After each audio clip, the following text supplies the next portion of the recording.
Stories number 1. Need advice about toxic friend. Good morning. To make matters simple, I have a friend who is not good for me mental health. Her husband left her about 15 years ago and she can't get over it. I understand that it sucks and is difficult, and her son won't speak to her not for the last 2 years, and she says I am all she has left, except she is xenophobia, homophobic and racist. If we go out to eat, she argues with the server over the price of the food or quality and is rude to the servers if left tips that amount to about 80% of the bill. To make up for it, she also pinches at my collarbone, telling me I am too thin, and she grills me about my children, but not in a good way. My youngest is a Navy SEAL. I do know that the military doesn't quite jive here, but it was an accomplishment for him, and I've been worried about his mental health more than his physical. To be honest, 2 members of his team were killed, and she will ask me where he is. He'll say he's deployed, and that's all I'm saying, but she will go on.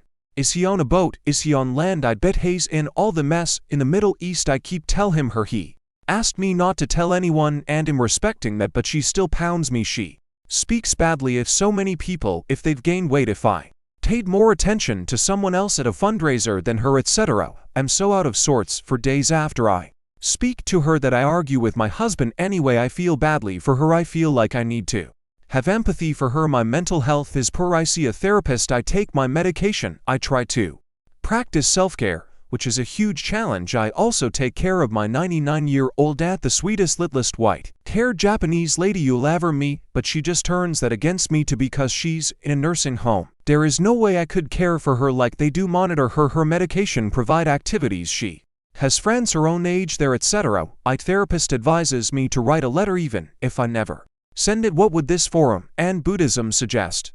Isn't kindness and empathy a part of good karma? Isn't understanding the suffering a part of it too?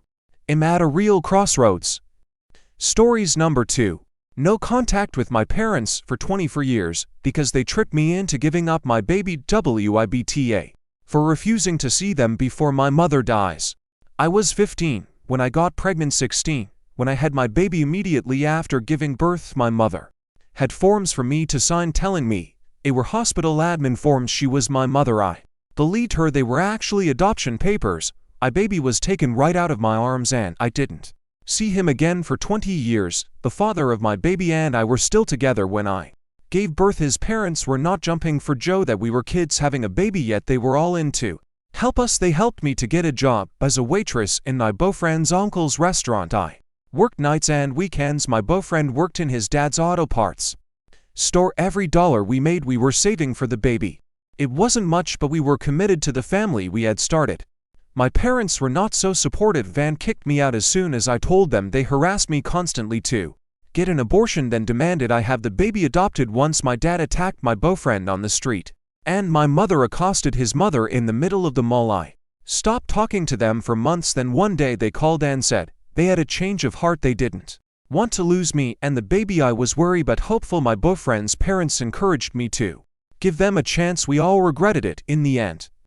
When I went into labor, I was at my parents' house. They took me to the hospital. They told me they couldn't get a hold of my boyfriend or his parents. They promised me they would keep trying until they got someone on the phone. They lied. I left that hospital heartbroken and betrayed. I went to my boyfriend and his parents, and we grieved together. Days later, my parents had me taken from their home and forced back to their house. I ran away. They dragged me back again and again. They finally let me go when I tried to unalive myself. I hated them. I never wanted to see them again.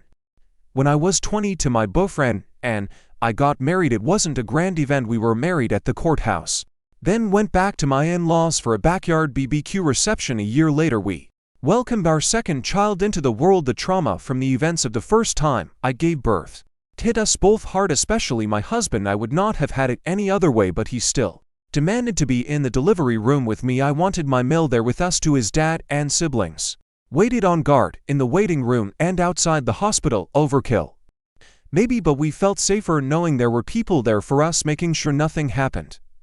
I have given birth to a total of 4 babies. We love each and every one of them, and yet our hearts ached and yearned for our firstborn. Every day I thought of him and hoped that he went to a good family that loved him. Every year on his birthday, my husband would buy him a Matchbox car and I would bake him a rhubarb sponge pudding. We had no idea if he even Liked rhubarb sponge pudding and matchbox cars, or if he even knew what they were, but we did it anyway. My husband isn't a fan of cake, so I imagined our son also wasn't a fan. We would stick a candle in the sponge, sing the song, wish him a long and happy life, and take a photo of us and the kids around his rhubarb sponge pudding. It may seem stupid to some to keep that wound open, but it was how we coped with his loss. For years ago, I was out of town with my oldest daughter at a softball camp. When our firstborn showed up at our home, my husband called to tell me to get home immediately. He didn't tell me why, but I could hear something in his voice I'd never heard before. Thinking something was wrong, I pulled my daughter out of camp and drove home. I can't quite find the words or express how I felt at what happened when we arrived home.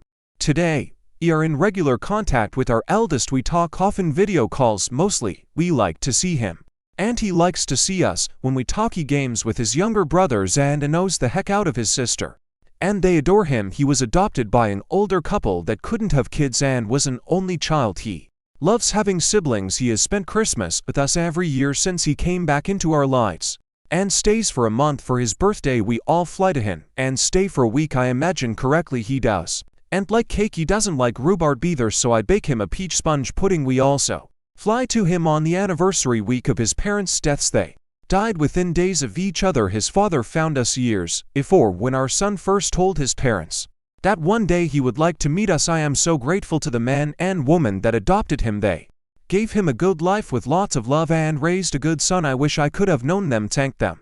A few weeks ago, my dad contacted my in-laws. My mother is dying. They have regrets and want to repair our relationship before she goes. Every part of me is against it. They can both choke to death on their regrets. For all I care, there is not 1 ounce of me even a little bit willing to give them that I hate them for what they did to us, for stealing our son, for taking him right out of my arms, all that time lost because of their cruelty and their selfishness. I hate them. My husband has no love for them at all, but he thinks it would be good for me to show them how well we've done, how good our life has been without them. He wants them to meet our kids, all our kids. He wants them to come face to face with the child they took from us. He wants to rub in their faces all they've missed out on and leave them with new regrets. Don't think they deserve to lay their eyes on so much goodness, but I think of my son and the good life he had, the good people that gave him that life. I can't say we would have been able to give him that. Who knows what life a couple of teenage parents would have been able to provide. Maybe we would have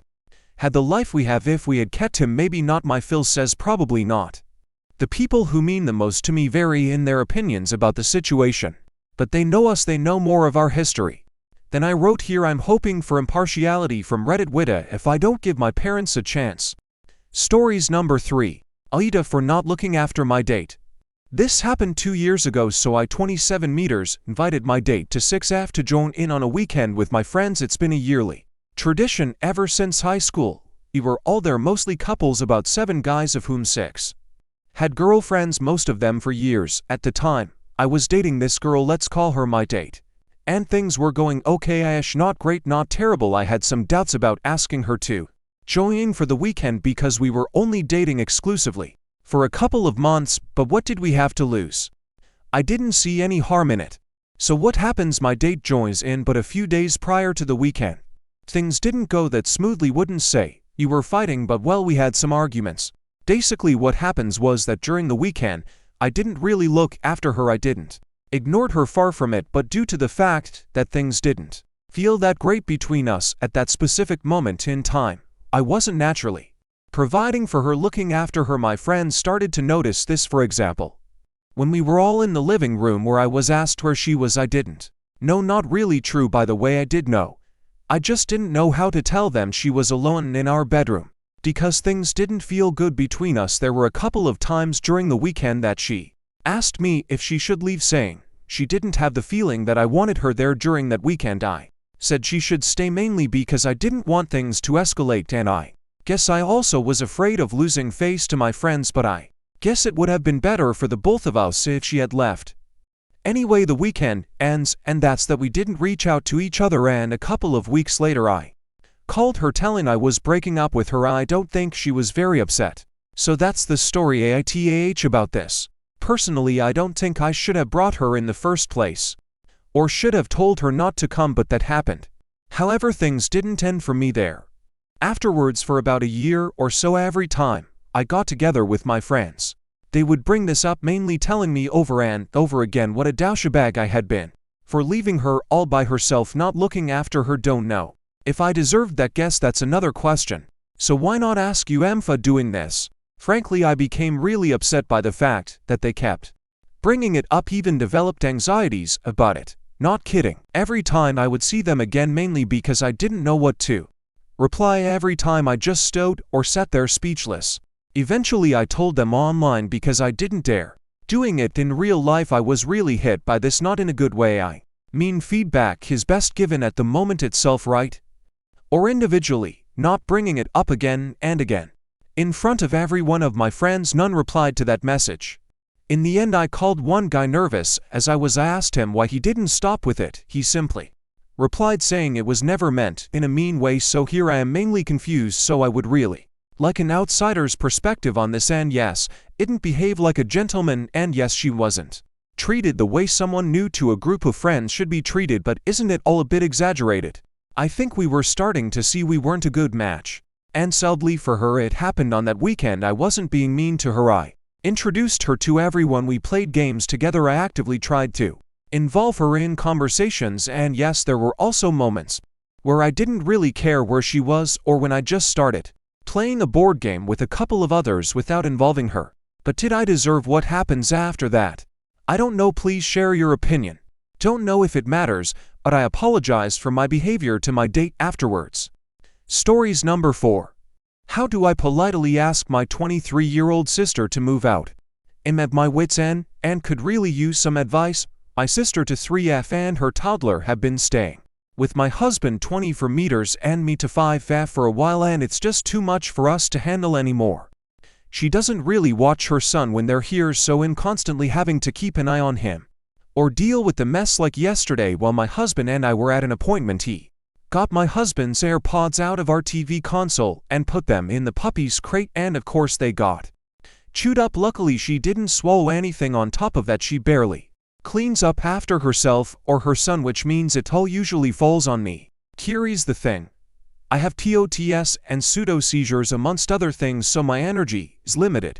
And I try not to make much of a mess myself because I know I'll struggle to clean it up, but now I'm waking up to a messy house nearly every morning and am the only one unloading the dishwasher every day. Unless my husband does it before work, it's really wearing me down. My other sister has offered to take her in, but I think my younger sister likes staying here because she knows he'll pick up the slack. I care about her, but I'm exhausted and just want my peace and sanity back. I feel like it's also taking a toll on my marriage, as we don't want children ourselves, yet here we are. How do I tell her it's time to move out and go stay with our other sister? I want to be nice about it, but I also need to be firm. Any advice on how to handle this without causing a huge fight?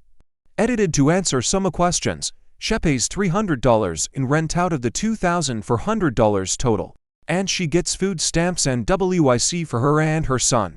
We've talked to her multiple times about being messy, not watching him, or possibly moving out, but she usually tells us that her mental health isn't great and that she doesn't think she can be the mother he needs without us. When she gets overwhelmed, we end up taking care of him. My other sister has told me that it's my place to ask her to move in with her, and I agree, but I'm worried she might take it the wrong way. My other sister is also my neighbor, so I'll still have to interact with her nearly every day, which makes this even more tricky. She's talked about looking for low-income housing, but something always comes up when she sets a date to go. I'm nervous that pushing her to move out might worsen her mental health, and I don't want to push her too far. My husband's brother recently moved in for a few weeks because he got into a car accident and is waiting for his settlement to get back on his feet. I don't want it to seem like we're kicking her out because of him. He doesn't pay rent, but he does clean up after himself and mostly stays in his room. The situation is sticky because my husband and I live in what used to be my father's house. He and his now ex-wife bought this house in 2020. My father got a divorce while my husband was in the Navy, and I was living with my father due to my syncope and seizures. They didn't want me to live alone while we were waiting to move to his station. My sister was living in the mother-in-law suite because she recently split with her son's father while my husband was medically separated not even a year in late 2023. So since we were no longer moving out of state, my dad Offered us the house, we pay the majority of the bills, and my dad rents out the mother-in-law suite, and my sister moved inside until she could find another living situation. Stories number 5. Short interview, unsure how to react. As the title says, had a short interview today, got there early and back at my house in no time. Interviewer didn't really ask questions, just more wanted to know if I could do the hours. Work, it was listed as a part-time job, but they said seasonal with you moving through when the holidays ended, which seems like a potential red flag. They went past that point so quick I almost didn't catch it. There also the fact that it pays less than the last 3 jobs I've had. Being honest, I'd been so disappointed with applying and not hearing back or hearing no that I didn't even think about it until now, but it still stinks that I'd lose hours and money if I took it. I do need something to work out for me, and the sooner the better. For now, I kind of stalled by saying I have another interview tomorrow, which is true even if it's not the best thing to say, despite what I felt like a poor interview on my part, nerves, and a quick turnaround time. They still want me to let them know to hire me, but I don't know. I know this sounds crazy, but I don't know if I can go through with this just based off today. Need something that I find myself asking if I'm so in need that I can ignore this girl feeling.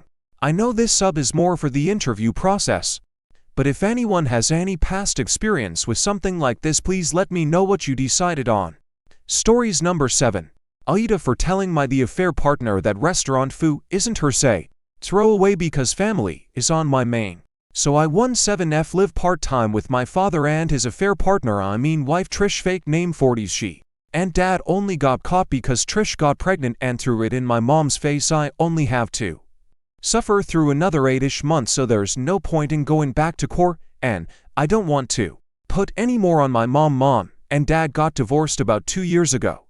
When Trish was about 5 months pregnant, the baby has started on solids, and there have been a bunch of problems with him since the beginning. Always something wrong with his stomach, fevers, big messes, but the problems have gotten a lot worse, especially when he takes food from adult plates. So they took him to some sort of specialist and they found out he has some silly something disease. I'm under the impression he can't have gluten, and he has a lactose allergy, which is different from an intolerance. I'm told there are also concerns about a nut allergy. The kid is wrecked after certain meals, like mac and cheese and pizza, so I think it fits. Since the appointment, dad's place has been dairy and gluten-free. The kid seems to be doing better. And since even though I don't like him, I don't want him to die, it's fine. I'm rarely at dad's anyway, and I can hide snacks in my room. The problem comes in that dad and Trish are starting to take the kid out into the world more often, partly to teach him young how to behave in social settings.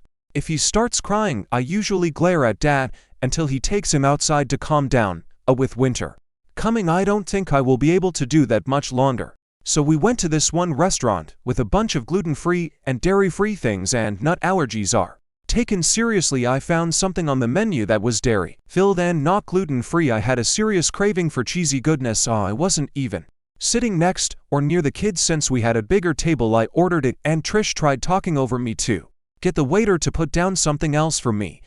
I snapped and told her that food at a restaurant isn't the same as the food in her house. This food is for me, not her kid. She can't stop me from ordering something I want because her kid shouldn't be grabbing my food. She can make sure he doesn't if she is so goddamn worried about it. Trish just looked at dad, and he sighed, then took the kid to the next table. Trish glared at me and I waved a hand at her, telling her it's okay because I'm adult enough to pay for my own stuff. She knocked a bunch of glasses over as she stomped over to where dad went. I think it really burns her that she won't win anything against me with dad. I already told dad the moment he takes her side of her mind, there will be no contact between us. I don't care if I have to go back to court or shame him on every social media platform. On the ride home, she told me I was an asshole for not eating with the family and that I embarrassed her, and I warned dad to keep him side piece in line. He told her to stop causing problems and she yelled at him. I kept the kid entertained with silly faces while they argued because the yelling was making him upset, but a few friends think I'm a jerk for what I did because dad is trying. They say he has to balance what his new kid needs, how his wife feels, and what is good for me. He does try. That's the only reason I haven't cut him off, because before all this mess, he was a good dad. I think when I'm out from under the courts and I can tell him to meet me alone, things might be better if he does meet me alone. My mom just doesn't care about him and told me I can do what I want with him but leave her out of it, which fair. So Aita for ordering dairy at a restaurant even though my dad's new kid is allergic. Stories number 8. BF joins same gym as ex. I have been with my soon-to-be ex for about 8 months. He was with his ex for half a year. It ended badly but eventually became civil with each other. As they share some of the same friends, I was completely fine with that, as I am still speak to my ex here and there. Everything seemed fine until she got into a new relationship and blocked my BF, which is fair enough. She is happy and has moved on. However, my BF cannot seem to comprehend why he has been blocked. I said, she doesn't owe you an explanation for anything, just because you were friends again. Me and my BF met at the gym, but due to his work he stopped going. However, whenever he is in the city he gets a membership for the month. His ex joined after he left and I left to move to a closer gym. He came back to the city and joined the gym again. I thought nothing of it as I trust him and he has always gone to that gym. The only difference is his ex is now there, to which I have no issue with. About 2 weeks we get into an argument about him being distant and the conversation leads to his ex. This isn't the first time he has brought her up in a convo, even did it on my birthday, as my birthday is the day after hers. So romantic. He tells me that he joined the gym just so he could ask her why he was blocked, to which I replied with, "You're not over her clearly," and left to bring her up constantly and to then tell me this. It was my last straw. I ended up calling him later that night and cry because I was so fed up, but I feel as though I am doing a bit too much, as he does reassure me he has told me he just doesn't know how to communicate and he was being selfish in this case. Stories number 9. More of a did I overreact since it's been a month and a half since we last spoke.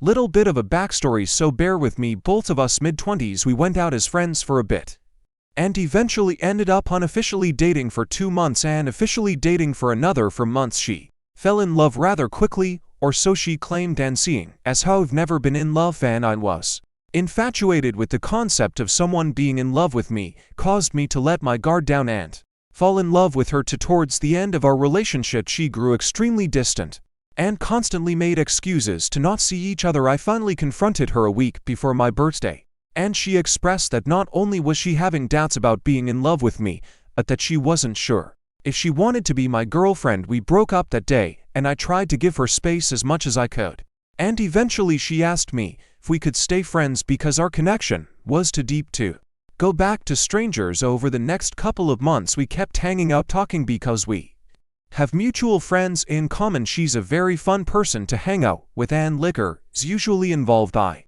made my intentions perfectly clear to her ever since we broke up. I wanted to get back together, and looking back on it, she did string me along.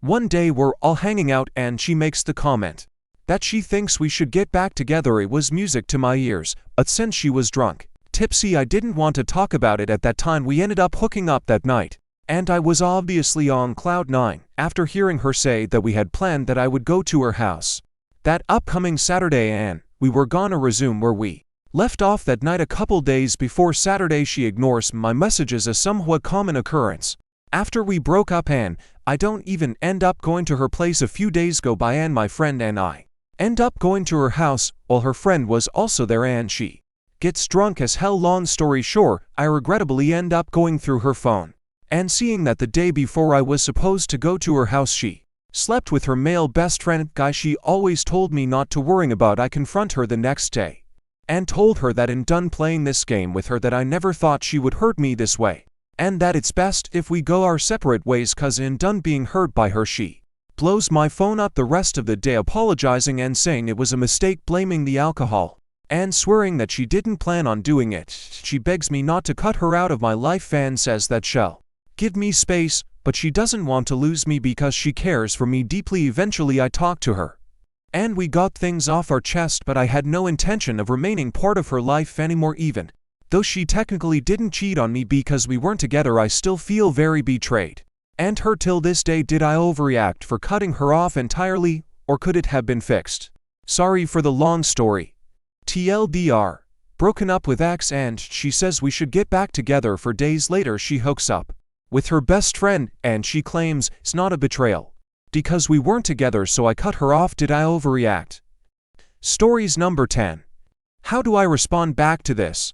35M35F. I'm a 35 meters and I had a relationship with a 35F that ended last July. We had an amazing relationship, but it ended over her not making any time for me anymore. During our relationship, I was there for her with everything. I wrote her song, I played on guitar, and I always called her beautiful and amazing and gorgeous.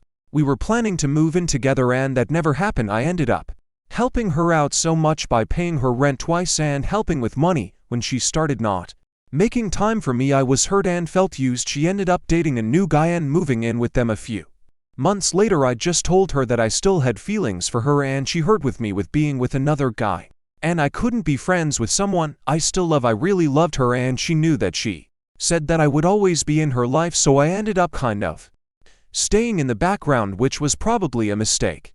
We talked here and there and never really saw each other. A few weeks ago she reached out and said she was in the hospital. I said, "Are you okay?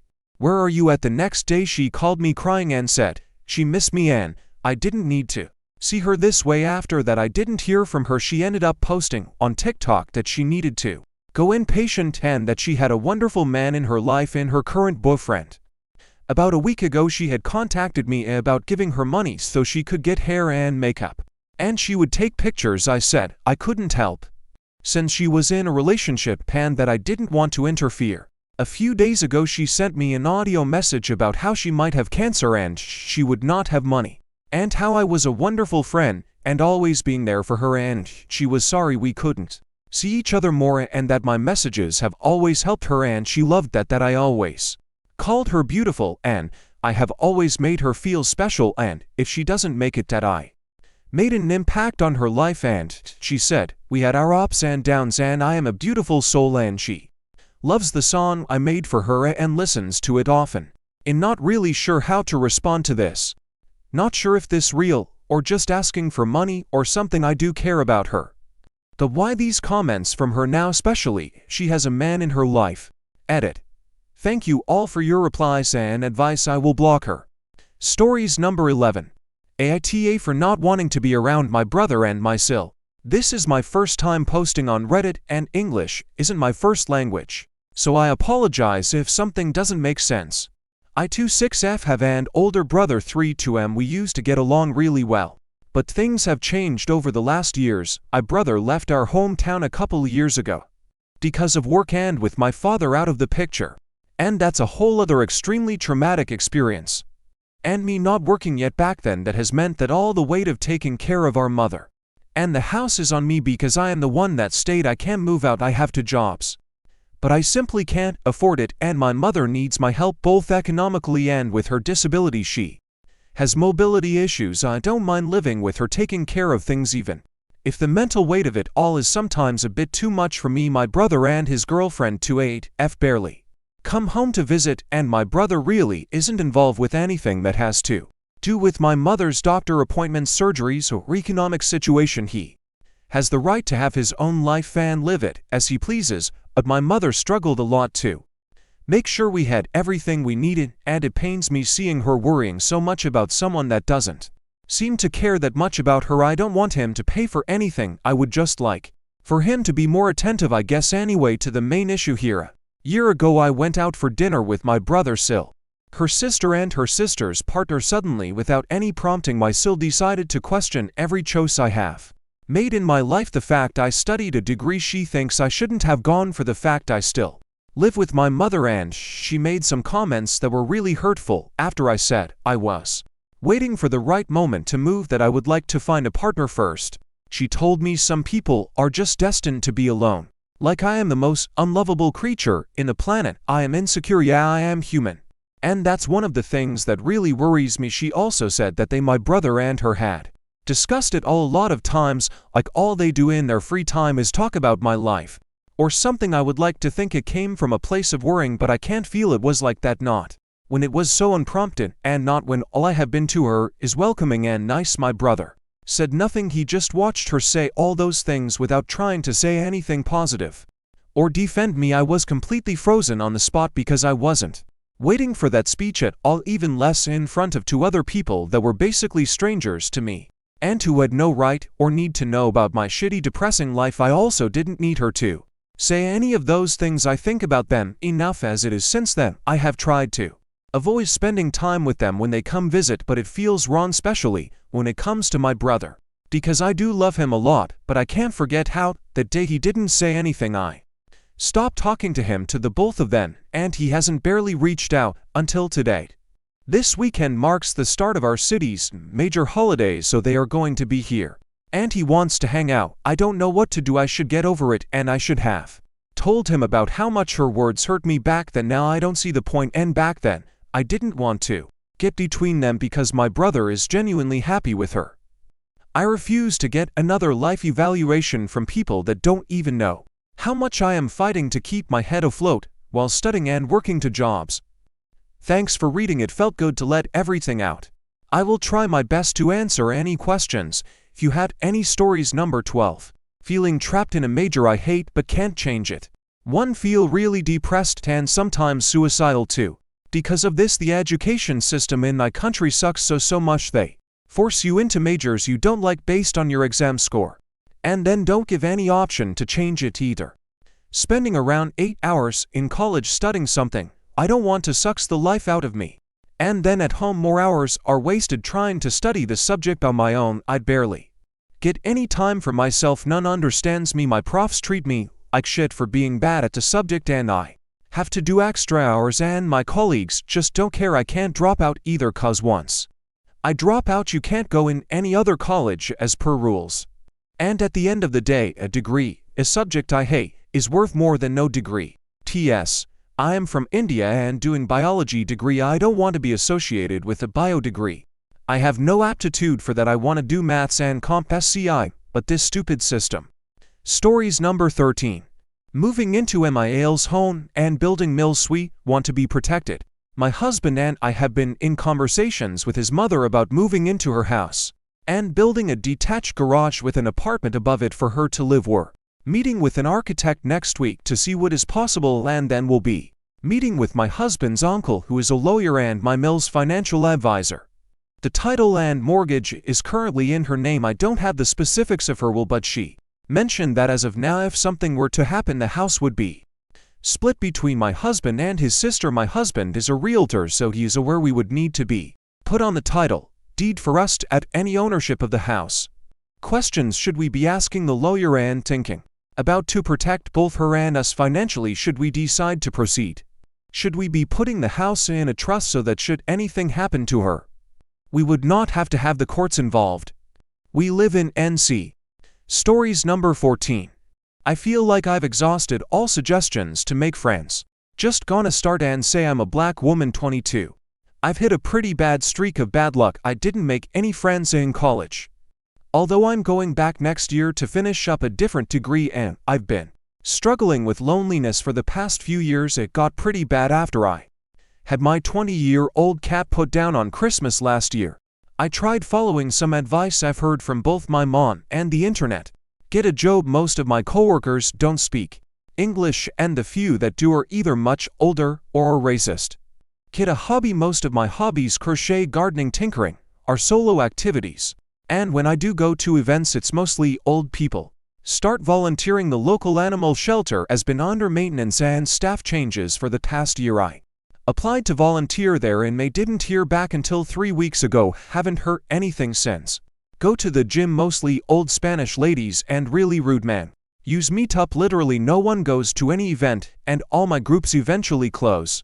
I've been talking to my mama about how frustrated I am that nothing's working. She simply told me that the issue is I'm trying too hard, and I literally don't know what to do with that. I'm talking to more strangers than ever, giving out compliments whenever I can find them, and I still have nothing. I have no clue what I can try next. I feel like I've done everything I could help. Stories. Number 15. 18 meters needs help deciding whether to move out or buy a car. So I'm an 18-year-old commuting to a college, and the college costs $8,000 annually. I'm studying to become a nurse, and I'm willing to put the time and effort into it, but my parents keep creating unnecessary drama. I don't have a car, and I depend on my parents to give me rides. My mom consistently doesn't pick me up even when she says she is going to. When I confronted my mom about, she started insulting me and even called the police. She would do things like pull on my hair and push me, I'm guessing in order to get me hit her. I'm paying fully for my school using a work-study part-time job, but it's so hard because I can't even go to work or school without paying for an Uber or taking a 3-hour bus. I was originally going to live in the dorms, but my mom said that I was allowed to live in her house. My dad still can give me rides, but only for 1 month because they are getting a divorce. Even my dad is not willing to help me. I'm honestly lost and need advice. I got $5,500 for graduation, but my mom is holding it, so I'm not sure if she is going to give to me, but I was wondering if I should buy a car or find some roommates and live close to my college. I just want to be successful and live my life out, but I'm just lost. I could get a dorm possibly next semester, but this semester just started, and the moment my dad leaves I'm next probably. Thank you. Stories number 16. I'm afraid my brother might try to change our parents' will. Background. My brother and I have never had a good relationship, so I was not surprised but extremely hurt that he chose to go no contact with me 2 days after our mom passed this spring. I am unable to work currently due to MS, but I did move back to my hometown to care for my elderly father. I have a copy of their will and everything is split 50-50. It's between my brother and I, with him being the executor. This morning my dad asked me to sign a beneficiary notice for his retirement account. My brother had filled out the primary beneficiary, listing himself as receiving 100%. He told Dad I was supposed to fill out the secondary beneficiary listing. After reading the document, I told Dad that it meant that I would only receive the money if my brother was dead too, so I added myself under the primary beneficiary and changed the percentage to 50% for both of us. Question. My mother was the main financial contributor to the marriage. Her retirement went to my father, and the will puts everything in his name until he passes. How can I protect myself from my brother either convincing my father to change the will or not executing the will fairly? I caught this attempt, but how can I check if he has changed other beneficiary forms? Stories number 17. India will not progress until bad people die. When I was little, I would sit on the stairs of my backyard, so this man whose house is opposite to ours would stand in front of me sticking his penis out. I didn't understand if it's good or bad, so one day, when I was sitting on the stairs, my neighbor's son also sat on his stairs. So suddenly this man started acting, tell him to go away. I was thinking, why is he saying because he does this whenever I sit there, and today, when that boy is also sitting, why is he acting this way? Then the other time, when he started to do, I acted like calling my mom. The minute I said, "Mummy," he ran away. That time, I understood that he is doing something which he should not do. Then he built his house first floor, second floor. After that, whenever he came in his balcony, avoid going out. But sometimes, when I am doing some work in the backyard of my house, like washing clothes or putting the clothes on cloth line, this man stares at me and takes his tongue out and licks his lips from his balcony, which creeps me out. Then I have to pretend like calling my mom or dad. Then he will quickly close his door and go inside, and he is even married, has a son and a daughter, and their daughter is 3 years older than me. Then also never trust any man, as some of them wears a mask of innocence in front of their loved ones, but is evil from inside. I am thinking, should I tell my parents to install a CCTV in the backyard? But then also there's no law that will punish him for this behavior. India will be a good place to live if these type of people die quickly. Stories number 18. 20F not knowing what to do.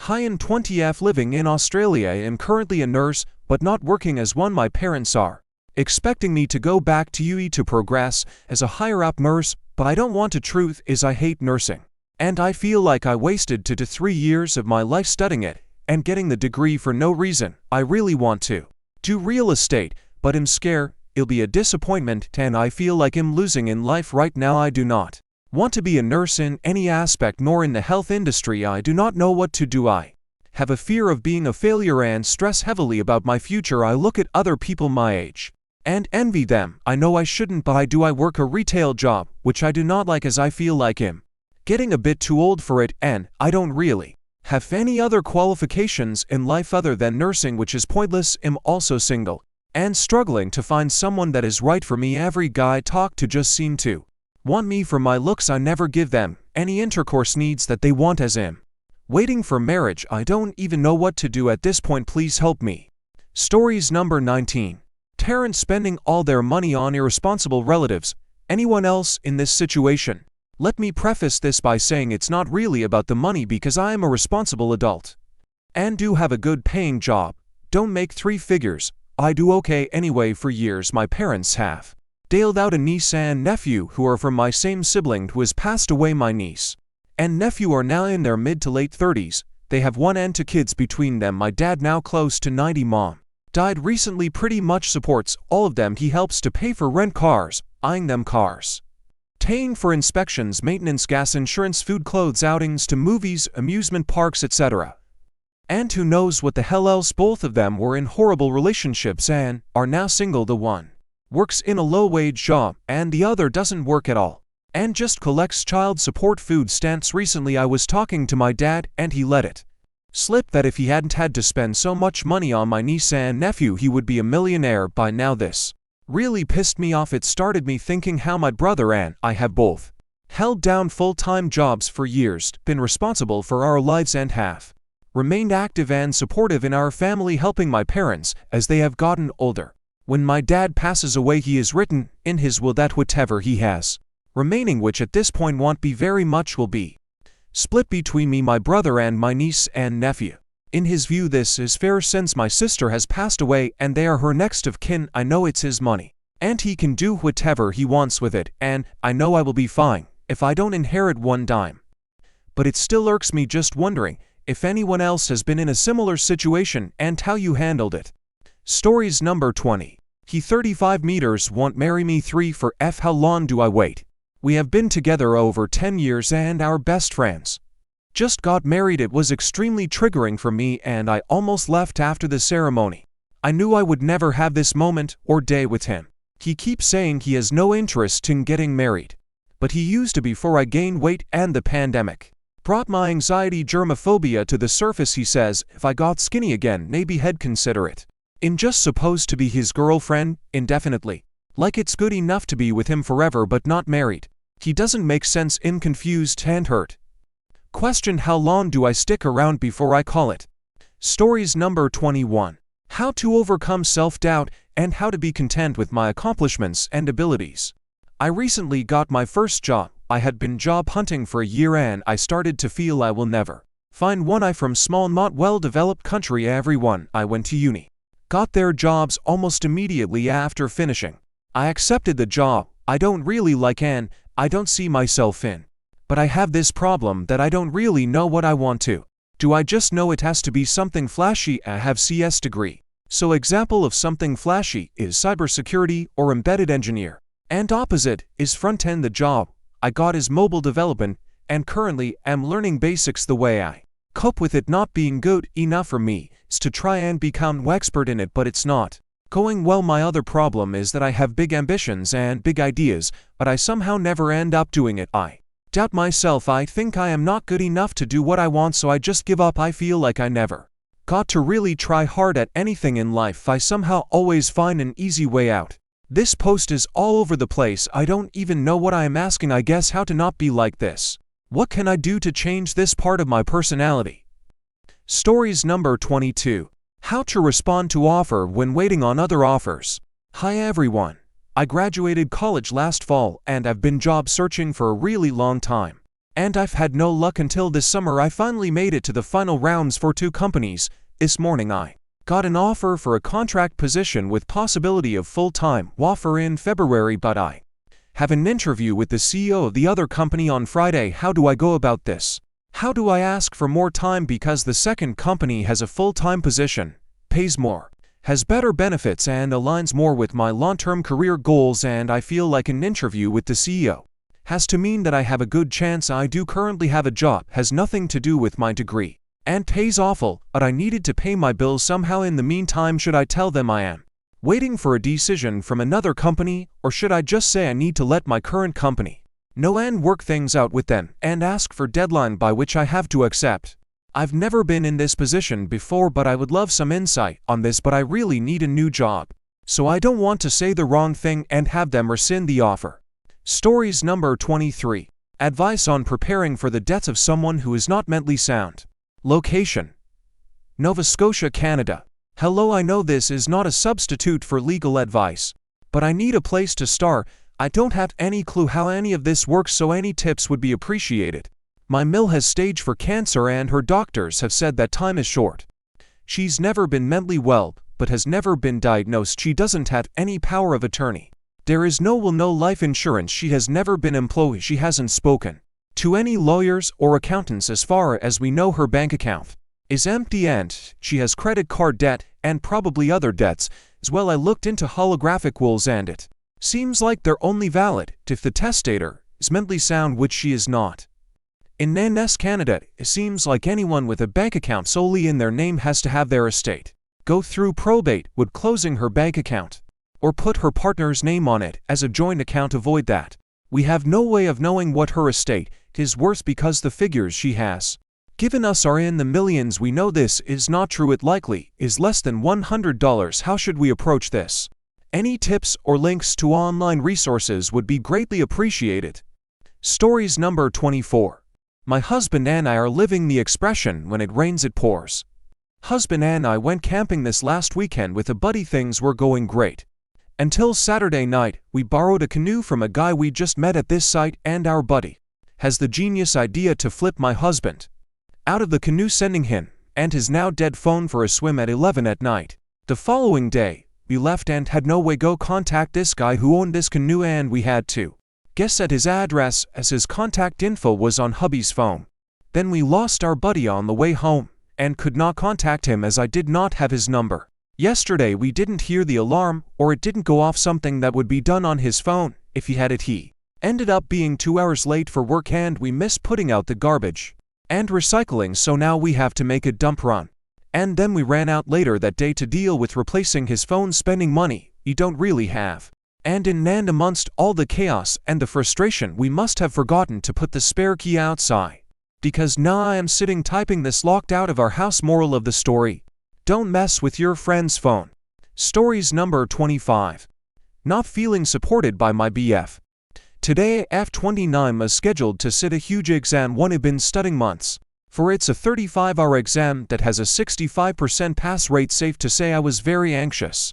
When I arrived at the testing center, I realized my anxiety had gotten the better of me, and I'd forgot to bring ID. I usually have it on me at all times, but had taken it out of my wallet to put into a small clutch for a recent event and never put it back. I completely understand this is my own fault and take full responsibility. I was given 30 minutes to get my ID in order to sit the exam, otherwise I would have to reschedule. I took the day off work for the exam and really wanted to get it done. I called my boyfriend M28 to ask if there was any way he could get my ID to me. He answered the phone by asking why I was calling. I could tell by his tone he was confused and frustrated without even taking the time to consider his options. He said he couldn't because he would be late to work. I don't want to undermine the work he does, but I know he didn't have any important meetings today. Is it unreasonable for me to ask him to let his boss know he would be late due to an emergency, or at least be a little more empathetic rather than annoy? This isn't the first time he's been frustrated at me for asking him a favor. Recently I asked if he would be willing to pick me up from a baby shower because the Uber was $40, and I'd already Ubered there. I don't have a car. He said he didn't really want to because he was watching a football game by himself. It was a 30-minute drive there and back, 1 hour total, which I understand isn't short, but I'm starting to feel like I can't ask him for help without being made to feel like an inconvenience. We've only been dating 7 months. My concern is if this is the level of effort he is putting in this early in the relationship, what will it be like further down the road? Edit. To add a little more context, to not from the US, and previously lived in a city where I did not require a car or licenses. My priority has been studying for this exam as it impacts my ability to get a better paying job and stay in the US. Once I pass the exam, I plan on working towards getting my license and buying a car. We have spoken about this plan and he is supportive. Regarding his work, he has an average start time, but his hours are pretty flexible. I understand that I might be asking too much of him. I think I struggle with expecting him to do for me what I would do for him, and maybe that isn't fair. Edit 2. I can see why people would assume I am needy from what I have said in this post. I don't have any family here. I only have a few friends and none I feel close enough to ask favors like this from. I hadn't told anyone outside of him and my parents about the exam because I didn't want to have to explain if I failed. I try to be as self-sufficient as possible, and that is something living abroad has definitely forced me to do. The situations in which I ask my BF for help A favor are very few and far between haze even mensch, and that I need to drag him along to things I like to do, not just be willing to do things he likes. Stories number 26. I can't imagine working 8 hours every day for the rest of my life starting from now. Outside some spaces online, most people consider this normal and have no problems with it, so whenever I try to express this as something that scares me, people just say that I don't want to work hard and that I'm lazy. I'm unable to explain this to them and feel like no one understands me. I'm really having an existential crisis over this. That same trite line, are you just supposed to work your whole life and then die? I live in India and I feel like it's impossible to find a well-paying job that doesn't take up almost all of your day here, because there's always someone who is ready to work long hours even for a less pay. But this seems to be a problem everywhere in the world. I don't know what to say besides that I am genuinely terrified about this. I'm 23 and to think that this is all my life is gonna be from now on. Even if I manage to retire early, it's still going to take out a great chunk of my life's prime. Like, I'm genuinely sad about this. It really feels like there's no escape from this. If you manage to find a low-hour job, it'll probably pay really low too. You can't have both at the same time, and I sound foolish wanting that, especially where I live. It's common to see people clocking in way more than 40 hours a week. At the core, I just wish to be happy and enjoy my life, have varied activates in it, not one that's spent monthly looking at a screen. Stories number 27. Aita for refusing to switch seats on a plane with a couple who wanted to sit together. Aita Reddit recently flew for a work trip and I specifically pay extra to book a window seat because I like to have a little privacy and enjoy looking out during the flight. Once I got settled and a couple came up to me and asked if I would switch seats with one of them so they could sit together. The seat they wanted to switch me to was a middle seat further back, which I didn't want. I politely declined, explaining that I paid extra for my window seat. They seemed to know, saying it wouldn't be a big deal since the flight wasn't too long, and accused me of being inconsiderate for not helping them out. Later, the person sitting next to me suggested that I could just switch to make it easier for them, and now I'm feeling a bit guilty. I paid for the seat I wanted, but maybe I was being too rigid. Aita for refusing to switch seats with the couple. Stories number 28. I think I'm getting depressed. My family life has always been complicated, and I'm constantly feeling like I'm fighting just to exist. I'm mostly happy whenever I am someplace else, school, work, etc. But as soon as I get home, I react completely different. I get sensitive and scare easily. I'm agitated almost constantly. It doesn't feel good. Every little thing I do, I get judged for. My country's has a horrible youth. They're mostly all alcoholics and take hash. I do none. I don't even drink energy drinks, so when I ask for a soda on a weekday, I get mean looks and a sentence. Not so much of the unhealthy stuff. This is a repeating issue. I am usually one of the skinniest kids. I'm not underweight, just slim. My mother's and stepfather body issues make them constantly afraid, and I get caught in their crosshairs. They comment on everything. Can I get some fries? Mean look and the same sentence. Can I take a soda? Same thing when I take a soda back from work. My mother gets annoyed at me when I told them I want to put on weight. I was told, why? You're perfect, by my stepdad. I was on the verge of being underweight. I was cold and had no energy. They constantly say that you have your mother's genetics. After 18, no more eating whatever you want. I'm 16 for reference. They said this for years. I wanted short hair. That took me forever, and in the end I cut it myself cause I was done. I wanted to wear pants on family occasions and was forced to wear dresses no matter how much I asked for a suit. Whenever I recommend a movie for movie nights, I get told they're just not my vibe. From my mom, she doesn't know the movies. Well, I don't want touch or a hug. I get forced. I was crying 2 weeks ago and she tried to hug me. I shrug her off. She later cried about it, and I was forced to hug her because I was being mean. I can never espresso myself without being ignored. I was angry one time. I had cleaned the Wild house without being asked, and the next morning my mother hadn't cleaned up after herself, so I cleaned hers but didn't have time to do mine. So when I get home exhausted from a very long day, and the first thing I hear is my stepfather complaining, I get rightfully annoyed. I tell why and shrug it off. Few minutes, my mom comes home and he complains about me again. This time I get angry. They laugh. I tell them, seriously, this isn't funny. I'm tired as shit. I cleaned her stuff and didn't time for mine. I get interrupted by Moter saying, no, angry people, if dealt with dies too much today, completely disregarding me. My mother acts like a child always begging for attention by yelling in pain, or literally acting like a child playing singing or something like that. This a very small amount of what's going on. I just feel so unstable in this house. Stories number 29. Aita for refusing to move my wedding date after my brother said he can make it. So I 28 am getting married in 2 months, my fianc 29 meters. And I have been planning this, for over a year. We picked the venue, sent out save the dates last year. And everyone has known about the date for ages, like we're all in the venue is. Booked caterers, flowers, photographer, basically everything is set and deposits have been paid. At this point we're just counting down the days, excited to get married and celebrate with everyone. Enter my younger brother 25 meters, he just got into this super competitive internship program that he's been wanting for a while, and he's over the moon about it and genuinely happy for him because I know this is a big deal for his career. The problem is he found out the start date is the same week as my wedding and he told me he can't come anymore.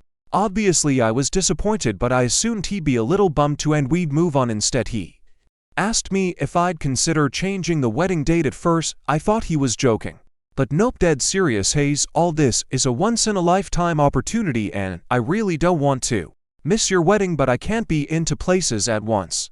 I told him there's literally no way in changing the date. We're 2 months out, everything is booked, invites have been sent, guests have RSVP'd, and people have already planned time off and booked hotels. Not to mention moving a wedding isn't as simple as just ticking another day, especially at this point there's a whole cascade of other stuff I'd have to move.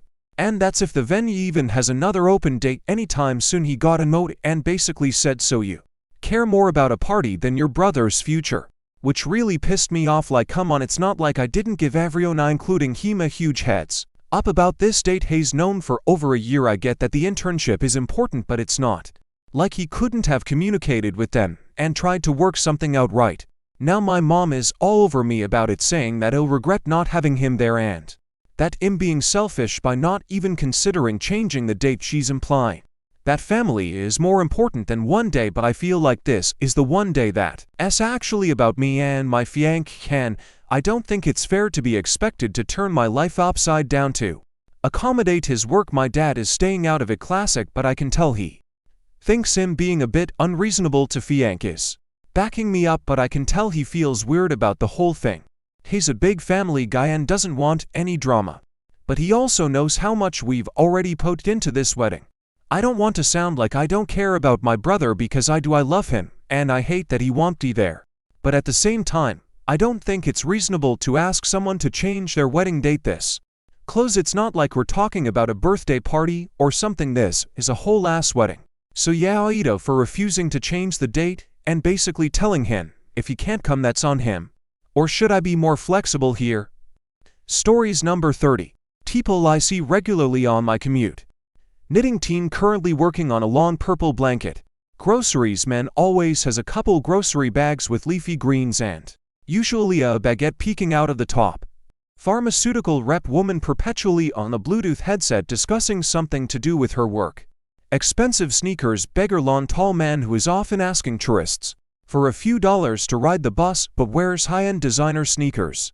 Romance novel grandma, an elderly woman whose nose is usually in an airport style big batch romance novel.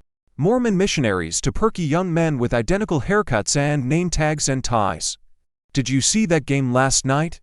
Man in white collar suit who always sits in front and asks the bus driver about whatever sporting event was the night previous when stopped train. Sleeping dress girl always decked to the nines, always falling asleep until just before her stop, then rushing off at the last second. Stroller mom for a long time. She was expectant mom that had the baby 2 months ago and now pushes a stroller everywhere. Anyone got the time? An elderly man in a work jumpsuit who reliably asks the train car if anyone knows what time it is. Jolly Green conductor, a railway employee who looks and sounds like the Jolly Green Giant. Young man dressed as old man, a guy who cannot be a day over 30 but always wears suspenders and loose trucker hats. Standing room only, a woman in scrubs who always stands even when there are seats available. Not a morning person, a college girl who is usually drinking a jumbo coffee and doing her morning primping in a handheld mirror, wearing pajama pants Rock climbing gym couple, a solidly built couple, guys always holding hands and carrying gym bags branded for a local rock climbing gym. $5 footlong high school beau always eating a different Subway footlong every day of the week. There is a Monday sandwich, a Tuesday sandwich, etc. The dreamer artsy looking young woman who never reads, listens to music, or otherwise entertains herself on the minimum ROI. Just looks optimistically out the window. Stories number 31. F for moving on while getting divorced. There is a lot to this story, it's a mess, but I will do my best to keep to the topic. When I 31 first started dating my still husband 30, I was upfront about being poly. I have dated up to 3 at once. Before, I tend to be slow about it. I don't actively seek new partners. But if crush does occur on either side, I found it to help elevate jealousy or fear of being replaced. I get not everyone feels that way or agrees, but it's how I have felt about it. Anyway, he mentioned having bad experiences with it, so rather not be, at least until he felt confident. I don't intend to use it to hurt him, which I didn't, so I agreed to be mono till he felt he could fully trust me. It was great until the gaslighting started. I want to believe it was unintentional, since his bipolar causes lapses in memory and judgment. I am stubborn and remember how he used to be, so stuck it out, but it got worse and kept getting worse on and off. I didn't realize how bad it was getting married him, thinking he will be himself again someday. I was a fool, I see that now. But it got to a point where I was having panic attacks and arguing every day, and I mean every day. I needed emotional support or I was going to fall apart. He was unwilling to give the support I needed. Since why would I hold someone who makes me feel like shit? So I waited for the manic episode to die down so he was able to give what I needed to feel loved. Then I did bring up poly again.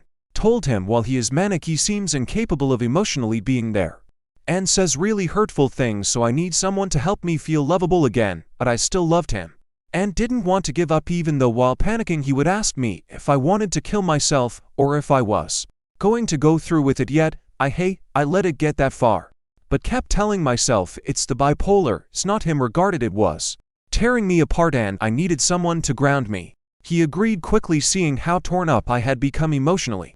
I was elated and felt validated to sticking it out, seeing him as understanding and loving when not manic. So I dated a guy I had a crush on. He was glad to see me smiling again and looking less scared and sad all the time. We were watching movies, playing games, all we did when we were happy. In the beginning again, I thought everything was cool, but I didn't know what was silently building up. He started being angry that the other guy was able to make me happy and he couldn't, and then started accusing me of cheating. So I did what I felt was right and broke up with my date to prove that it was not an excuse to date. And I was under the impression he agreed to it, apologized profusely since I felt like a massive dickhead for not seeing signs that were hidden from me.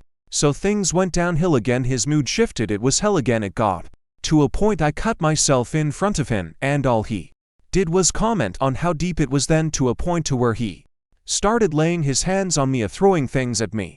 I drew a hard line at that. I didn't recognize myself anymore. That happy jokey girl I was dying. I was becoming angry and resentful, saying cruel judgmental things about others. I felt so violated personality-wise. I hated what I was seeing myself becoming.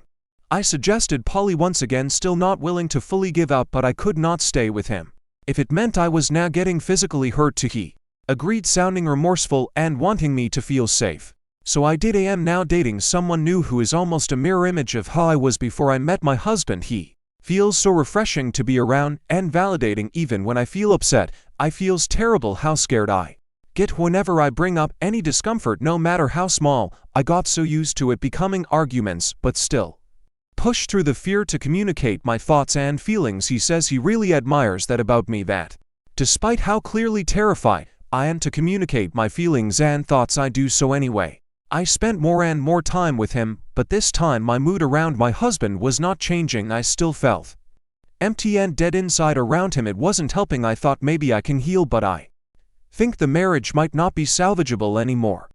I told my husband this slowly and as gently as I could, again with the understanding and sympathy. Mistaken again, I'm upset. I moved in with my current partner so soon after first dating, though we did know each other for months before even dating. Still felt too fast, but he and his dad have been nothing but supportive and trying to help me feel less awkward about this awkward and sudden situation I'm Doing all I can as well to help be as little as an intrusion as possible. Husband is now being civil at all. Once again, the main thing is the house I bought with my dead mother's inheritance. I no longer have her or most of my family. In my life been that way for years, but it's all I have left of her and he want to split it. Since legally he can, I argue, and am trying to be firm on it, but his name is on the stupid thing. 'Cause I was scared to tell him no, he wants to go to court, I can't afford that shit. Telling him to be moral, he says, I'm the one who threw morals out the window when I cheated twice. Now he only blames me, saying I should have known he didn't actually want me to, despite agreeing I asked him multiple times over a month to be sure this time. Each time was a yes, and that he just wants to see me smile again. But sadly I'm to blame for not reading between the lines. I do have and autism, and was basically raised under a rock, so I always say I'm blind to social stuff, so need it spelled out anymore if I'm in the wrong.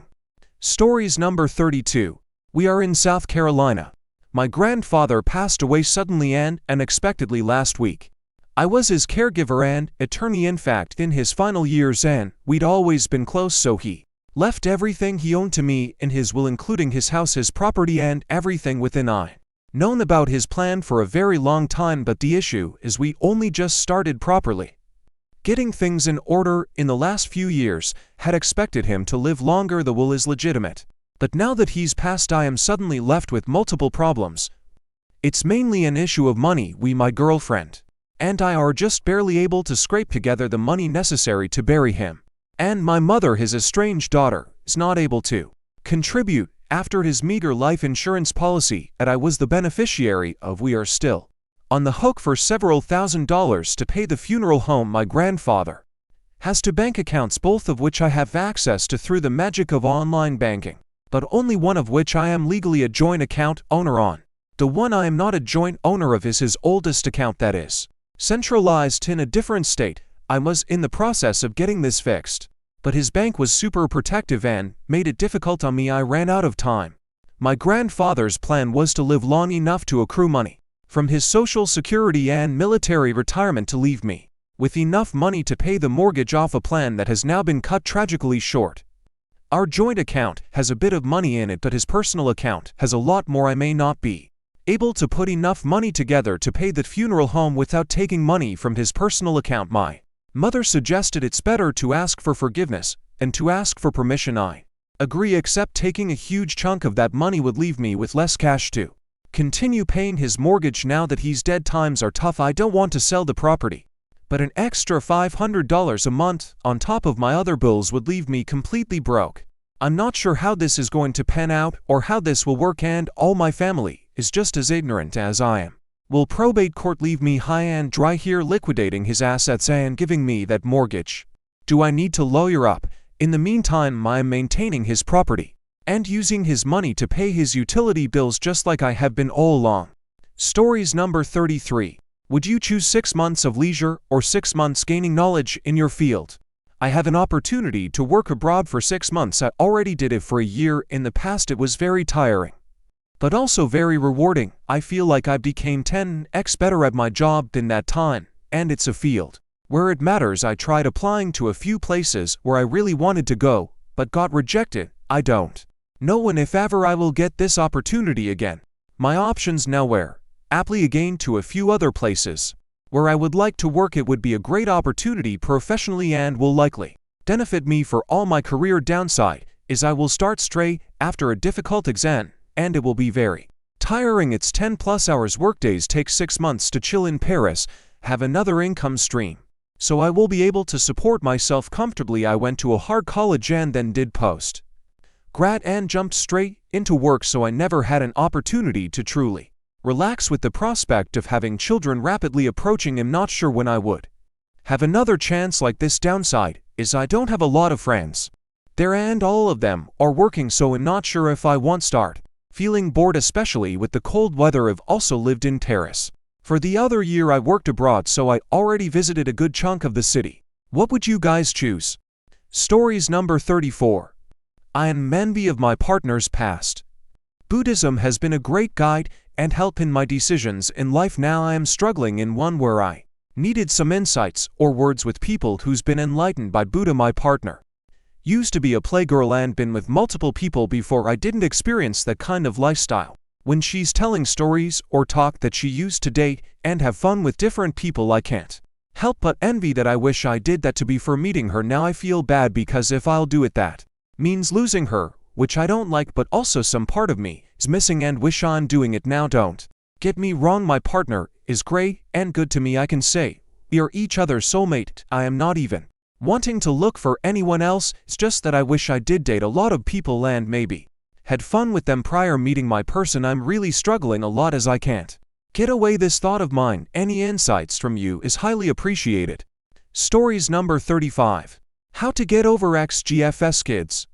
I feel somewhat lame, but am tired of crying on a daily basis. I was in a relationship for 6 months with a very toxic narcissist lady that really ruined my mental health. I was fortunate enough to meet her kids, even if it was pretty soon. I absolutely adored them, but had a really strong bond with the 3-year-old son. Unlike his mother, he made me feel loved and wanted. I seriously miss the days of looking after him, the play, fighting his questions, him falling asleep on me watching TV, him standing in the window waiting for me to arrive, and most of all, my little shadow. His dad moved away and only seen him every few weeks. But every day he would ask his mom to see me. It's been a bit over a month since the split, and every day I can't help but to think about him and his sister and break down in tears. It's his birthday soon, and I was so excited for months about his day and things I could get him and do for him. Now I just feel so upset that I can't do that. I'm worried his mom will say it's not from me. Or maybe if she's found someone else, will tell him it's from them. I never thought to kids who aren't mine could mean the world to me. Stories number 36. Interview went well. It just had my second interview with a company. HR already likes me from previous interview.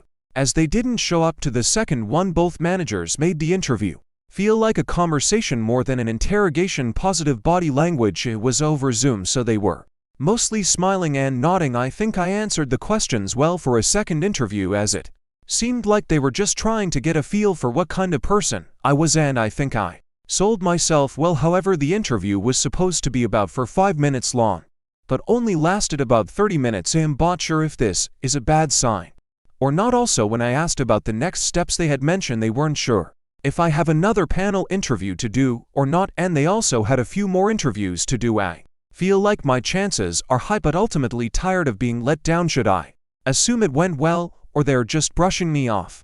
The first manager I interview with and really liked me and made the next steps clear. However, the managers I spoke with today were unsure and mentioned they had more interviews. Any idea of what's going on behind the scenes and what I can expect? Stories number 37. Aita for refusing to help pay for my brother's graduation party.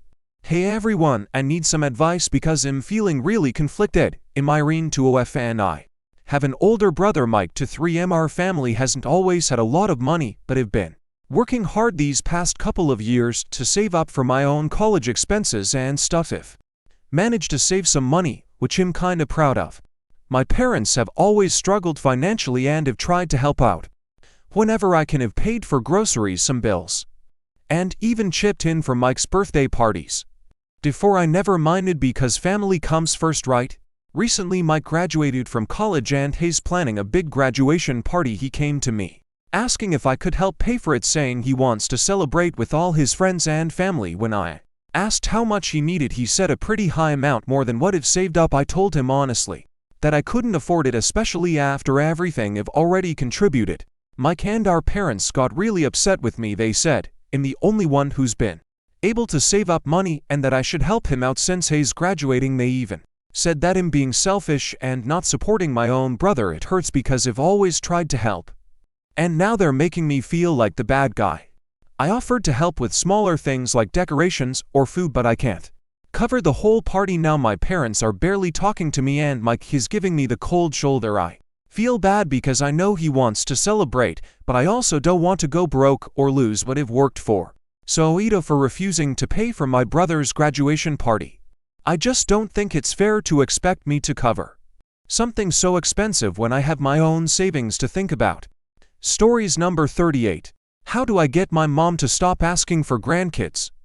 I27F. Well, I guess I'm at that age where everyone starts looking to you for kids personally. I'd rather slide butt naked down a slide made of razor blades into a pool of rubbing alcohol than change a shitty diaper, mean so much so I've actively only dated infertile men in between bouts of celibacy since to one-ish I know the life I want and kids don't fit onto my issue. Every single time I see my mom she mentions grandkids I jokingly tell her she has plenty my pet rabbit and Chihuahua wiener dog mix and move on with the conversation. Well, my best friend just had a baby and naturally I told mom cue a 20-minute tirade about how much she wants to be a grandma and has picked out what she wants to be called. She tells me how much she loves seeing all of her friends being grandmas and how she can't wait to have grandbabies. She convinced that I won't understand how fulfilling being a mother is until it's my turn. I'd rather take a turn on a Spanish donkey. I'm very firmly set in not wanting to have children. What can I possibly say to make her understand? Stories number 39. 27-year-old stay-at-home dad and disabled veteran trying to figure out a new career path.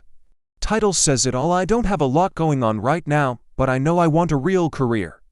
Making good money, just lacking desire and interest. I joined the Marines at 18 and did that for 4 years. Wasn't really for me and it was hard on my body, which is why collect disability. Disability is for GRD, tinnitus, and depression. Anxiety. I moved on to welding and did that first another 4 years until my wife finished nursing school and needed me at home to care for the kids doing school and all of their extra activities which take up a lot of time. Since then, I've just been a full-time stay-at-home dad and husband with no real purpose or income other than disability. I tried to get into web development. In the meantime, I got discouraged by the amount of people telling me they have all the web development skills in the world but can't get their foot in the door with a real job due to the oversaturated market. I like using my hands and I like computers.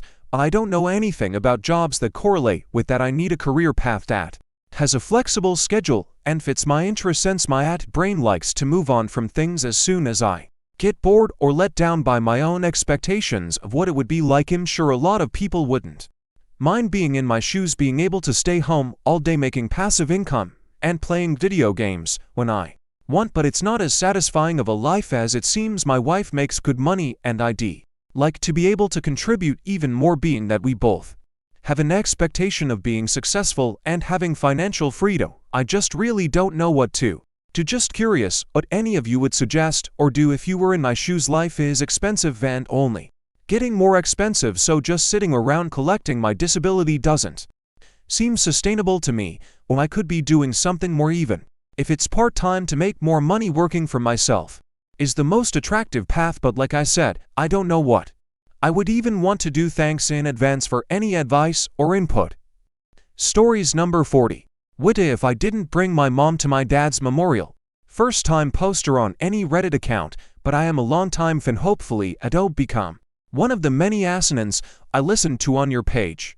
Let me preface by saying I will bring my mom. It's not me to be that big of a hole, but I do need insight into my plight. Backstory: after my dad died, my sister became estranged from my entire family. We were all very close, and she basically lost it and disconnected from everyone, my children and I included. 8 years later, she apologized for her role in the disconnect and said it was a huge regret. However, the damage to the family was done.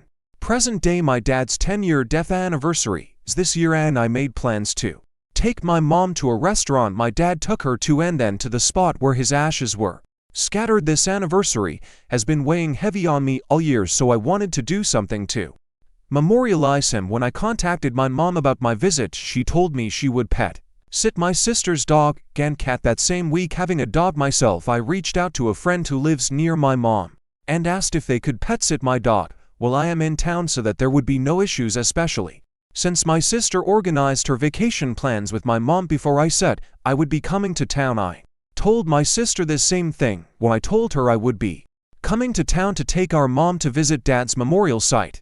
2 hours later, I got this group chat from my sister with my mom in it that says, "Hello, I spoke to my husband and mom. We did ask mom before we booked a trip to Hawaii if she was free with no visitors or pets. She confirmed she would be willing to help us with the cat and dog. Mom wanted to know if you could push out your plans a week after we pick up the pets on the 13th.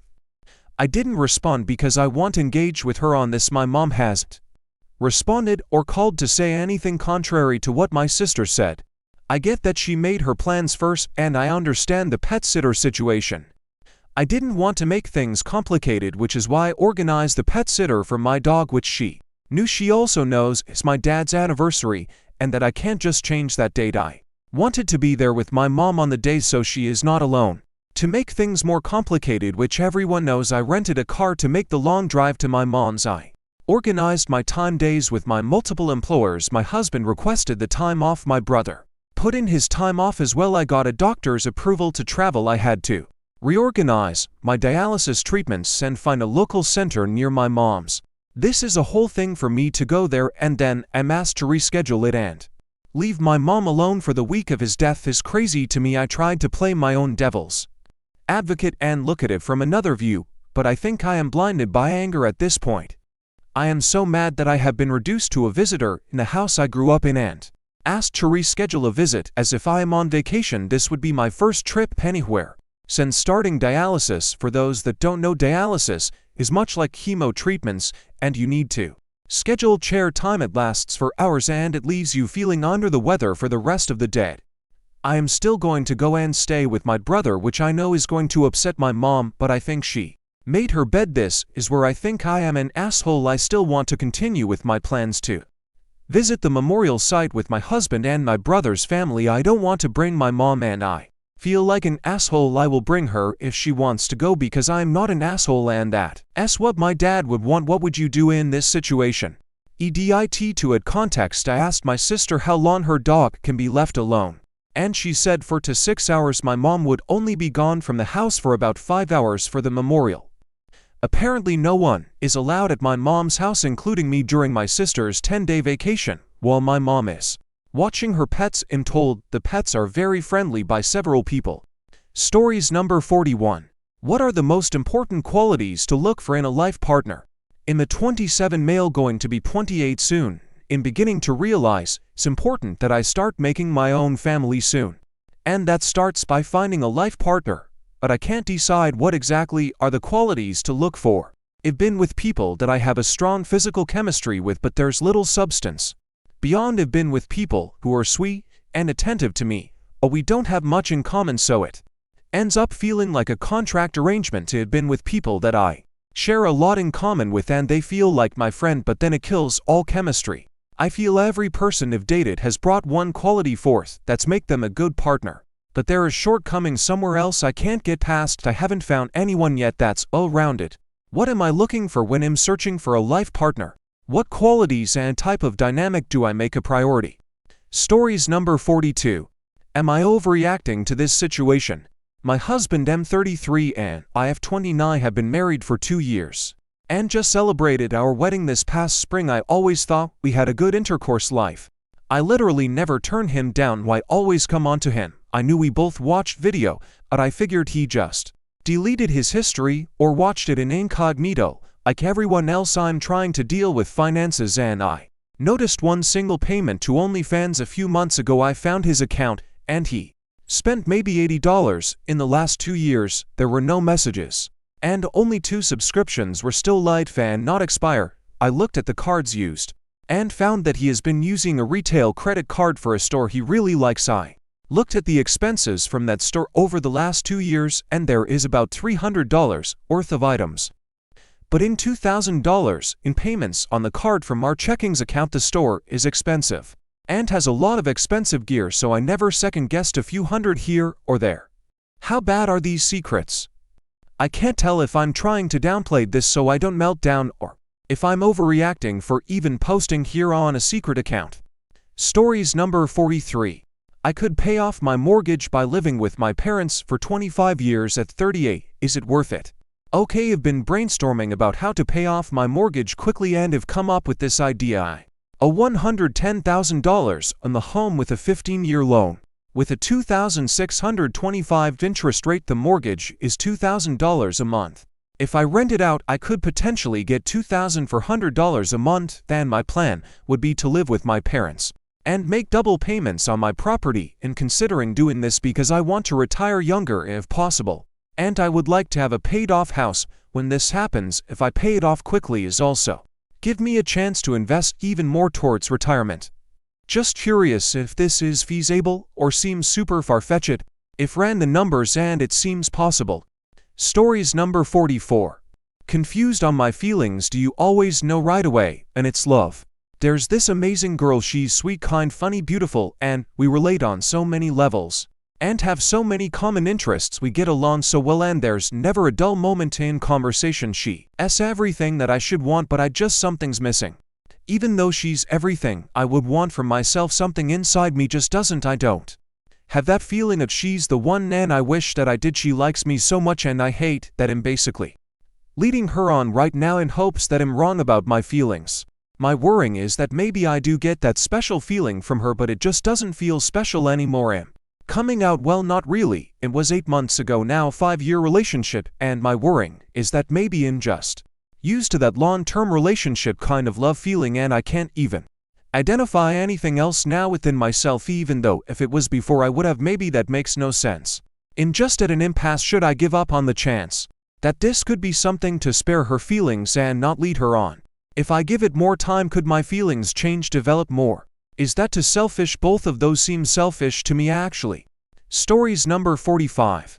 Why does it tick me F30 off so badly when my husband M30 asks what he can do to help? Tilder. I get irrationally angry and irritated when husband asks what he can do around the house. Would love to know why. I'm F30, husband M30, together for 5 years, married for 2. Genuinely would love other people's takes or a deeper psychological look as to why this reaction occurs. I got lightly injured today and can still move around the house, albeit uncomfortably more pissed about not being able to exercise, but still in quite a bit of pain. When we came home, this beautiful man of mine asked me what he could do to help. Told me to just say what needs to get done, he'll do it. The logical part of my brain knows I just need to say yes, please help. Wash dishes while can I sit and fold laundry, or whatever. I can do the stuff that can be done while sitting, and he can do the stuff requiring more movement. The logical part knows this offer is kindness and care. The irrational part that seems to take over in this instance. Nope, immediate rage and irritation. Exactly the same reaction when he realizes I'm overwhelmed or running late. Why do I not like being asked what he can do to help? WTF, just do the shit I do every damn day. Don't ask me, just *king no. Stories number 46. Aita, for choosing to use my husband's late mother's name for our unborn child. Mef to 2 and my husband to 3 are expecting our first child within the next month. This is an old issue by now, but I wanted to post for some outside opinions because I feel guilty about this, even though my husband says that his sisters just have to get over it, and if they don't, oh well. When we found out we were expecting and started to choose names, we split the task up since we didn't want to know the gender. My husband chose the boy's name and I chose the girl name. After checking the other party, I also liked the name. I had always wanted a baby girl with the middle name Violet, so I started there. And in the process of looking for a first name that went well with the meaning of Violet, my husband's late mother's name came up. I thought it sounded really nice and I liked the meaning behind it, but before I settle, I found a few others and asked my husband what his thoughts were on using his mom's name. He liked the idea and was happy with the choice and said it was fine. Even after I triple checked, he wouldn't rather I use a different name. We told our family shortly after at the next family gathering, and we thought nothing else of it. A few days after, I received a text from his older sister. The audacity of you to think it's appropriate to try to name your child after your dead mother is beyond me. To take that away from us should we have children is outrageous. I know that it wasn't husband's idea, which is what makes it not okay, but just so you're aware, you can kiss any opportunity of restoring a relationship with your husband's sisters goodbye should you name that child. Redacted.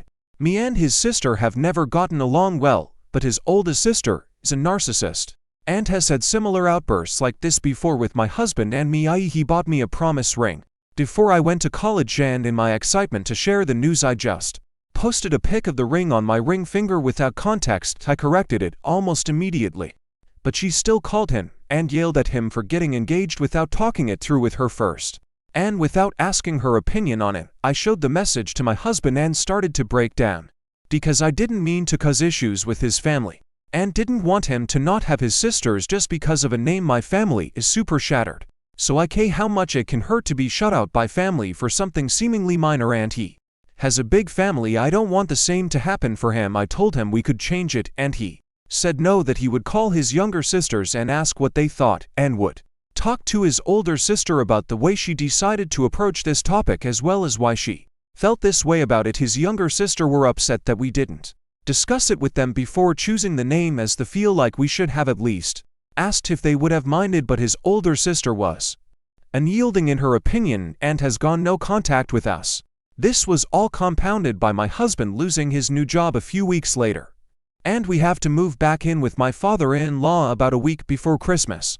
During the Christmas holidays, whenever my husband was not at home job hunting or helping family, or when he did eventually get a job again and my sister-in-laws were at the house, if I went upstairs, all conversation stopped until I went back downstairs. If the sister-in-law that was staying at the house with us was cooking, she often made enough for father-in-law, her, and brother-in-law. When she did this, I would sneak upstairs around 11 to 12 at night to make food because I didn't want to make things worse by upsetting her more. My husband is upset I did this, that my flight is stronger than my fight. After Christmas, she eventually started to make enough for everyone when she cooked and would send brother-in-law to tell me food was done, but she still would only talk to me and husband bare minimum that was needed before she went back to school.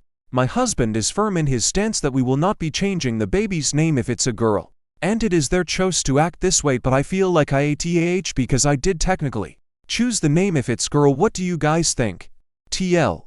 Doctor, my husband's sisters are mad and giving us the silent treatment and threatening to not be in the child's life after my husband and I, mostly me, chose to name our yet to be born child after his late mother if it's girl. AITH. Update.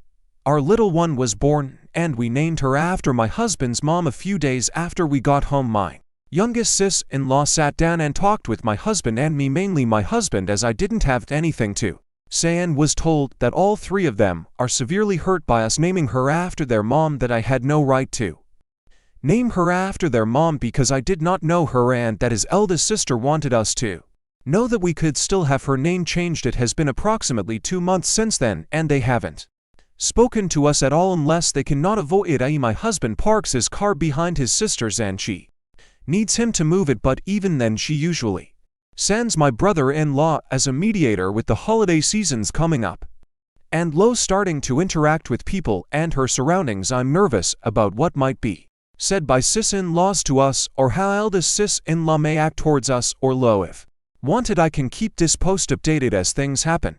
Update 2. Hello, it's been a bit, but I figured I'd put another update out unless my sister-in-law starts stuff during Thanksgiving, Christmas. This will probably be my last update. Low is now just shy of 4 months and a decent amount has happened around the 3-month mark. Me and hubby are about to leave the house for a doctor's appointment, me carrying Low, and I slipped in a puddle of dog piss and, in the process of trying not to land on Low, her head made contact with a dumbbell, a shelf, and the floor. Both my youngest sister-in-law and brother-in-law saw this and did nothing to help. Sister-in-law just proceeded to walk around over us and went to her room. Me and hubby rushed Low to the where they discovered she had 3 subdural hematoma on her brain. She was life-flighted to a children's hospital around 2 hours away, and we all spent 3 days there doing additional tests. Thankfully, Low showed no negative signs, symptoms, and still hasn't, and her most recent rescan has shown that she only has 1 hematoma left, and it is also almost gone. While we were at the youngest sis-in-law messaged my husband and told him that there was nothing on the floor where I slipped, making me feel like she was trying to make it seem like I tripped on purpose. After that incident, my husband and I realized that unless father-in-law let us go through the house and help him pack up his enormous amount of stuff, it was not safe for Low to be there, especially after she became mobile. We tried to discuss this with father-in-law, but he shut us down, informing us that it's his shit, not our, it ain't affecting y'all, so don't worrying about it. He will get to it when he gets to it, and if he doesn't, we can deal with it when he's gone. I have still been packing up his stuff little by little and throwing away anything past its best by date. Me mother-in-law had a lot of beauty products when she tasked, even though I snob my place, and it will make father-in-law very upset when he notices. But Low is now trying to sit up and wants to put anything in reach into her mouth now. And while we are still there, I want her to be safe and to not have to be confined to a tiny basement room to Clarify: my father-in-law has a lot of stuff the basement when we moved back in. Had just a walkway of available space, and he also has a storage building he rents as well full of stuff. Thankfully my husband was able to get the job he was hoping for, and we are expecting to be debt-free by the end of the year, so that we can save for a down payment and move out to a house before a year old. The youngest sis-in-law is now back at college, so I no longer feel like I shouldn't be seen around the house, and her college stuff is no longer adding to the amount of junk in the basement. I'm hopeful that we will be able to move out sooner than Elo's first birthday, but we have already had a few unexpected expenses pop up. My cat ate a bug in the basement, and we had to take her to emergency vet because her face started to swell up. If we are able to move out sooner, I'll post and update if wanted, but this will probably be the last one for the year. Thank you all who commented on my original post, and thank you for the insight about the situation. Stories number 47. Please help and please don't judge. Single mom 33 felon. How can I provide a good life? Please don't judge. I get I shouldn't have committed a crime. My crime is a drug possession from 2014. Expungement. At this time, is it possible my child's father died, and I have been working as a server bartender basically my whole life. I was about a semester away from finishing my end human services, but I don't have the support needed because I'm having to work 2 jobs to pay for the crazy cost of living. I really want to provide a better life for my son, so am looking for any advice on what kind of career path would help. Even counseling or working in social services would not pay enough for me to be able to afford a small 2-bedroom apartment. I'm open to anything because of my unfortunate record. I cannot work in healthcare or around children or any security jobs. I also cannot be a vet tech, which was always my dream. Life is really difficult, but I desperately want to break the cycle of addiction on the generational trauma in my family. Not super tech savvy, and if heard that the tech market is so oversaturated anyways, I am begging for some advice and help here. I found a program that would pay for me to get certified or licensed to better my life. Can anyone think of something and give me some ideas? I would appreciate it. Stories number 48. I'm not going to my sister's wedding because she didn't go to mine. My sister and I had different personalities growing up. Our mom was a young single mom, and our dad wasn't involved at all, and it made my sister determined to never end up like her. Our mom was always working, so she was my babysitter lot. She always was monitoring who I was with and worried I was with a boy. Honestly, made me want to do it more, but I didn't end up a teen mom. I did marry a guy who was finishing up college when I was a freshman. Though we were low income, man, I had Pell Grants, and my sister and mom pressured me to finish college. I didn't really like it from the beginning, and when I met my ex-husband I really fell hard. He was graduating when I finished my first year and was moving to another city, and I really didn't want to be in a long-distance relationship, so I dropped out and followed him across the country. We engaged 8 months after knowing each other, which was stupid, and my sister never let me forget that. She was very harsh in criticizing me for, in her mind, ruining my life for a guy.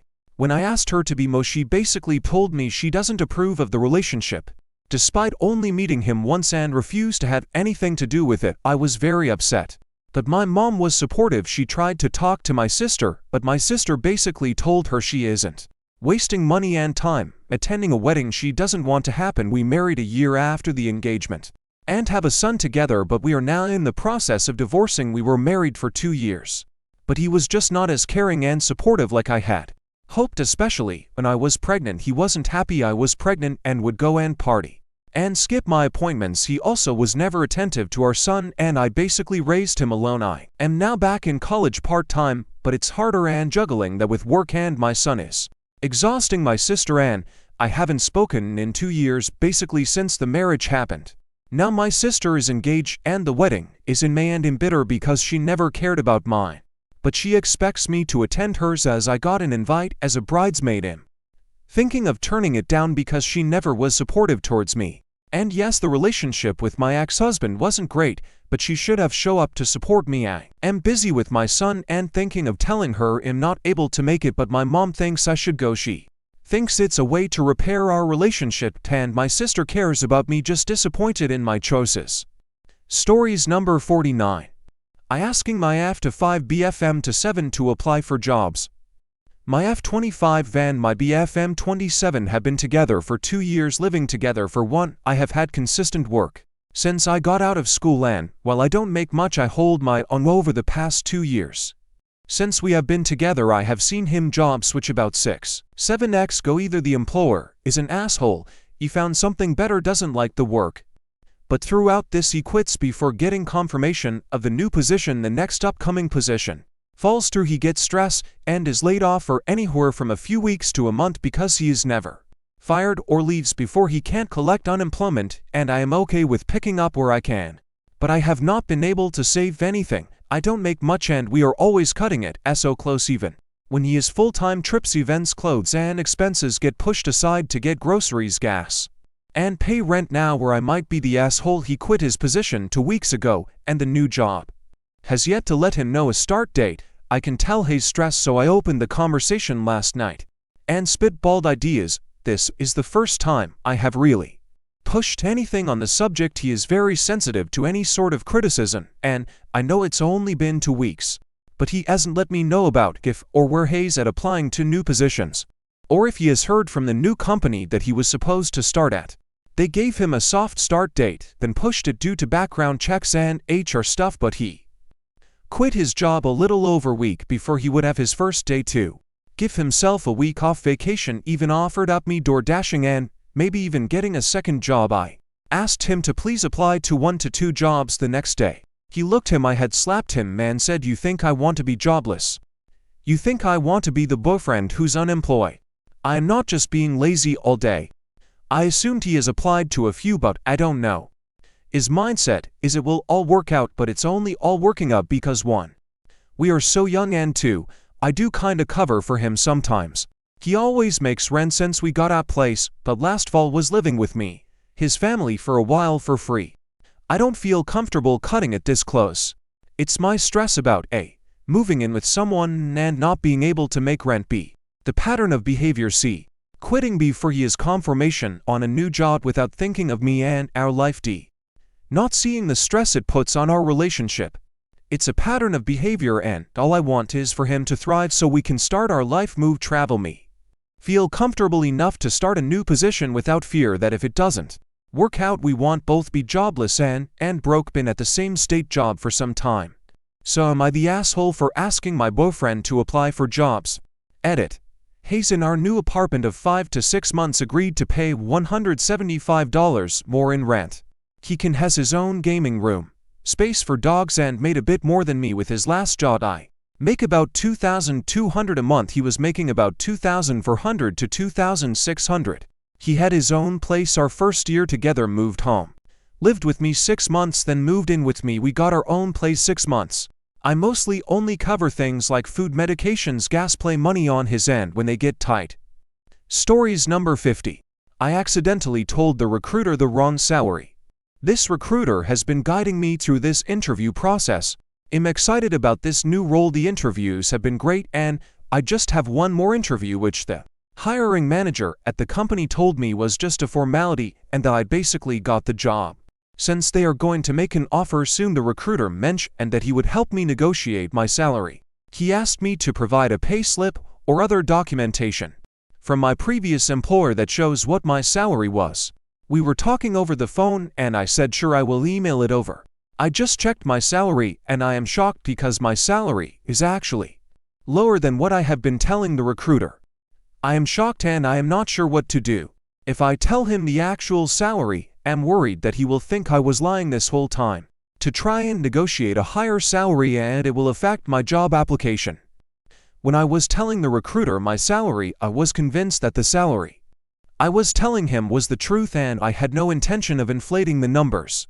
I just remembered wrong. Any advice on how to navigate this situation? Stories number 51. My girlfriend asking for money for a new car. So about a month and some change ago, my girlfriend totaled her car. She was at fault because she ran a stop sign. The car and insurance were not in her name because she is foreign, so they aren't helping her with any vehicle reimbursement or medical costs.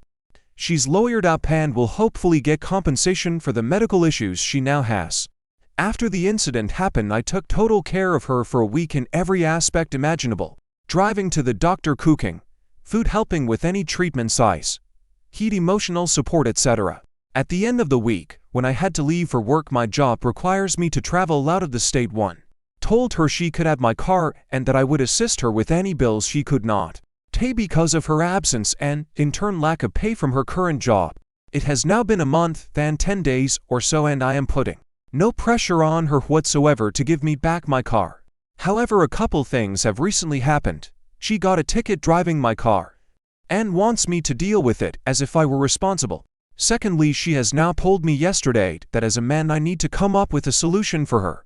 And so I offered multiple viable solutions to her issue, in the form of financial breakdowns of how she can afford a car, different modes of transportation, and reassurance that there is no rush in giving me my car back. She didn't like any of that and told me flat out, "No, I can't believe you're telling me lies." And then continued to tell me the only solution was for me to help her buy a car that was within her set preferences with year-end make outright in cash. She doesn't make much, so she's pretty much asking for multiple thousands of dollars and trying to convince me it's in my best interest to do so I can get my car back sooner. We've been dating for just under 4 months. Let me hear any and all hot takes. Stories number 52. Neighbor's guest hit my car. What would you do? A guest of my neighbor in a multifamily apartment was pulling out of my driveway and had scuffed the back of my car on one side. It's not that bad really, just cosmetic with some scratches and scuffed paint. Luckily I saw the guy do it, and I know he knows he hit my car because he pulled out, got out of his car and went around back to look. I went outside and told him my side, and he seemed willing to exchange info, but made some comments about how he'd have trouble paying. It was late at night, so I just took his phone number and said I'd text him the next day. I took it to a mechanic and they quoted it for $700 to $1,000 if we leave insurance out of it. Given that he doesn't seem to be in a great place financially, and the damage doesn't affect how it drives, I'm thinking of just letting it go. My parents think I should go through insurance, but does the rather small amount of damage really justify *ing this guy over? I also live around Boston, so these things are bound to happen. What would you do in my case? Make him pay through insurance or just let it go? In addition, if I chose to go through insurance, would it affect my rates at all? I assume if I ever switch insurance, this would be something I'd have to let them know about, and insurance likes to screw you over. For what it's worth, I texted the guy this morning and he said he'd send me his insurance info later today. I'm also not the type to get bored of a car and want to sell it, so I can't imagine it'd necessarily affect my asking price if by the time I want to sell it it's on its last legs. Stories number 53. Someone opened a credit card in my name and ran up a $6,000 bill. My mom told me to just ignore it. Turns out she was the one who opened it. Looking for my next steps here, as I'm still in college and 3 hours away from home. Long story short, I applied for a job for my last year of school, which required a background check. When I found out I didn't get the job a couple of weeks ago, I wasn't too shocked, as I'm sure a lot of people applied for the spots. What did shock me was when I got a letter on Tuesday from the employer, which said information in my credit may have been used against me. It then listed a charged-off account and multiple missed payments on an account. I've never been even a day late in my life for the one credit card I've had since I was 18. When I went to pull my credit, I saw the charged-off account, which looks like it was last updated in June. Immediately I figured my credit had been stolen and called my mom. She said if I didn't open the account, just to ignore it, and if I get sued, tell the judge an unknown person stole my identity. That didn't make any sense to me, so anyone could say that about anything whenever they get sued. When I told her I was probably going to talk to the cops about it, she said I wouldn't want those people in my life. My roommate said it sounded like my mom opened the account and doesn't want to get in trouble for it. I was able to speak with someone in the fraud department for the card, and they got me some information about it. Several cash advances from an ATM about a block from my mom's house, along with a couple of stores in my hometown. I told my mom all of that and asked her to come clean. She refused and got mad at me for accusing her of stealing my identity. Finally, I told her I am going to the police about it, and she blew a gasket, saying she needed the money and to mind my business. She said I can't call the police because they might revoke her probation felony battery charges from last year and she might end up doing time in county. I can't really sacrifice my future in this case. And while I love my mom, I'm devastated she'd do this to me. I think I should go to the cops, but I'm feeling some guilt about it. Stories number 54. Aita for not planning my wedding around my stepsister's busy schedule. My fiancé to 6F and I 29 meters are planning our wedding and we set the date not too long ago. My mom reached out after learning the date and all panicked. Told me that my stepsister to 7F couldn't make it and I should call her up and check different dates to find when would work better. I told her that wasn't happening and our date is the date we've chosen. If my stepsister can't make it, then the world won't end. My mom was taken aback by my response. She asked me how I could say that. She told me a sibling or any immediate family member missing a wedding is a big deal. For background info, my dad died when I was 6 and my brother was 5. When I was 8, our mom told us she had a boyfriend, and when I was 10 she remarried. Her husband had my stepsister with his ex-wife and they shared custody. Our plans once mom remarried revolved around my stepsister. Christmas every other year was celebrated at a different time because she was with her mom and nos. Family parties were missed if she wasn't around. Because mom was pissed at anyone in the extended family who didn't make sure my stepsister could be there. She would tell my brother and me we should wait to do something for our stepsister to be there, or she insisted on it and refused to let us go without her. We resented it, and we did speak up, but mom said immediate family needed to be there for Christmas, for example. I told her she wasn't my immediate family, so I didn't need to wait. Mom also resented the fact we weren't with her every other Christmas Eve, because we'd be with our paternal family court order time, our grandparents won. She never made everything stop for us though. She'd just tell us we could choose to be with the family versus going with other people, meaning our family. Over time it got worse, with her saying, "Why did you see X movie without stepsister? Why go to the arcade event weekend one and not wait for weekend two so she can join?" It was insanity. It really did a lot of harm to our relationship with mom. Neither of us wanted or needed our stepsister included to enjoy it. Neither of us wanted to be forced to plan stuff around her. We had no choice.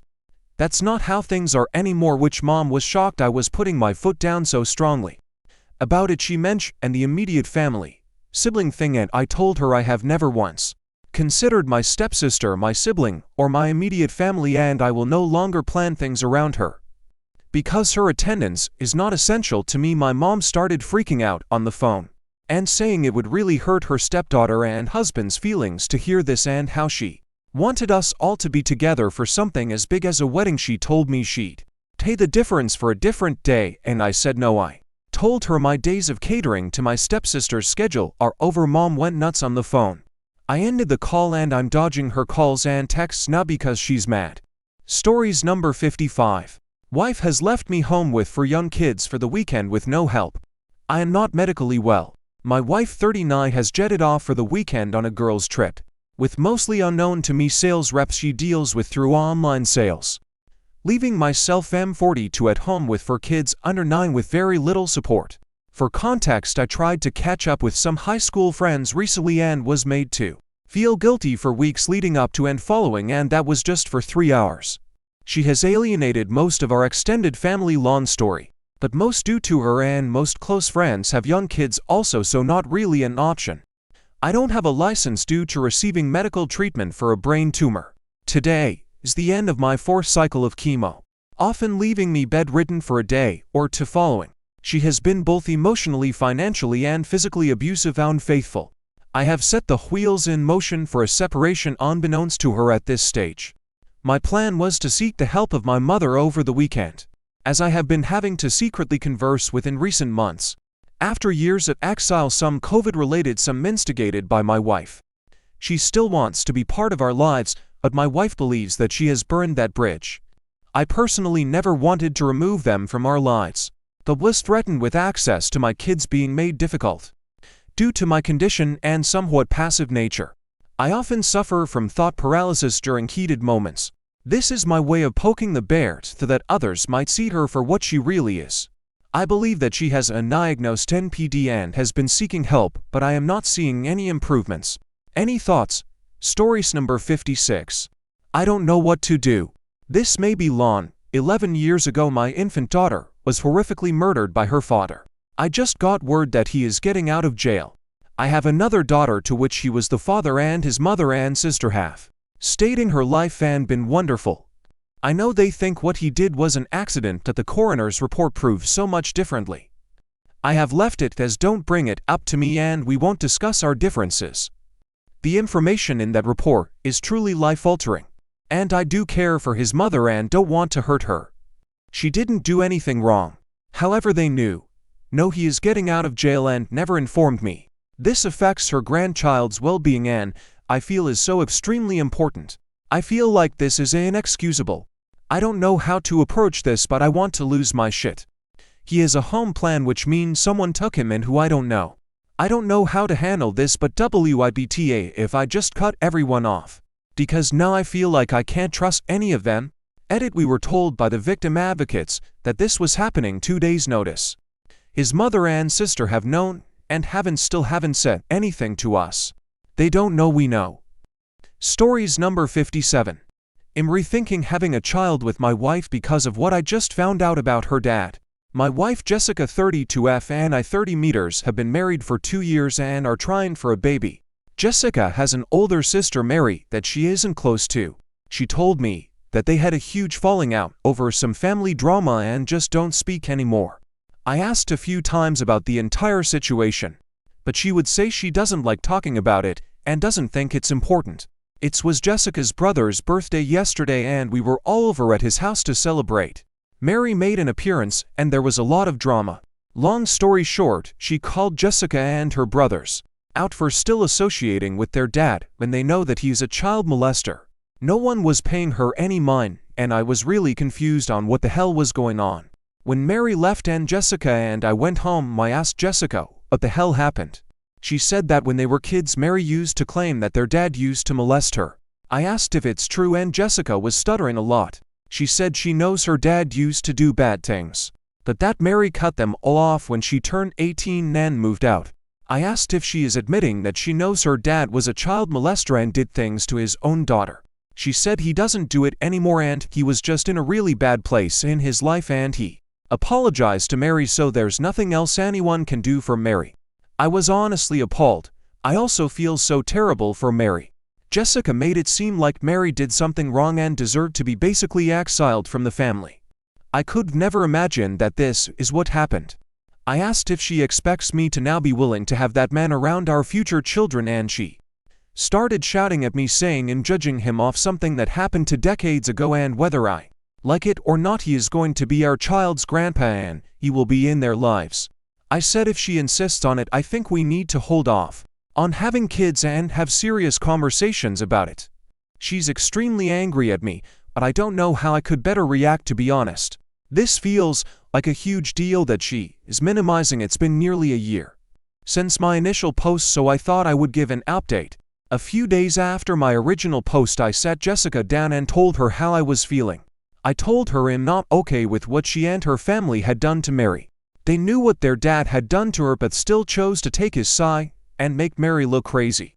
I told her I'm also not okay with brushing her father's crimes under the rug. She was quiet and didn't say anything. She didn't try to defend herself or her family. She was just staring at me in a very chilling way, almost like she was indifferent to whatever I had to say and just wanted it to be over. I told her I needed time to myself and I would leave and think about what I wanted to do. Suddenly she was paying attention. She seemed shocked and panicked. She started begging me not to leave, saying I'll get over it in a few days when we get back to how we usually are and things settle down. She said all families have skeletons in their closet and that this can't define our marriage. I said no and I left the house for a few days. I ignored all her calls and those of her family. I reached out to Mary on Facebook. I wrote her a lengthy message about how I had no idea all she had been through and that I'm so sorry for how her family treated her. I told her to reach out to me if she ever needs anything. She got back to me and asked if we can meet for coffee. We met up the day after. At first it was small talk, then she asked if I would be okay if she told me her version of events. I said of course I would and she spoke to me about it. Everything her dad did and how her family treated her after she told them. I felt physically sick. She even told me stories about how Jessica told her friends That Mary has a mental condition that causes hallucinations, and that just in case Mary starts rumors about their family, that's why. A lot of people still believe Mary has a mental condition because of Jessica. I knew after that talk that I had to end things with Jessica. I went over to her house and told her I wanted divorce. I told her I cannot stand the thought of being her husband and a part of their disgusting family. All she did was cry and ask all this for her. I knew then that she hadn't changed. She was still the same person that did all of those things to Mary Ann. She was still doing them. We're still not officially divorced, but we haven't been together since, and we are going through the process. It's just taking longer than I thought to get it finalized. Mary and I became friends. I invited her to a birthday dinner my family were hosting for me, and she hit it off with my cousin. He's crazy about her and she seems really happy with him too. He keeps asking me if it would be too early to propose, and I have to tell him to not scare her away, lol. But they have a really wholesome relationship and I'm really happy for them. As for me, I'm just surviving. Divorces are tough, but I know I made the right choice. Thank you to everyone that responded and gave me advice. I really appreciate it.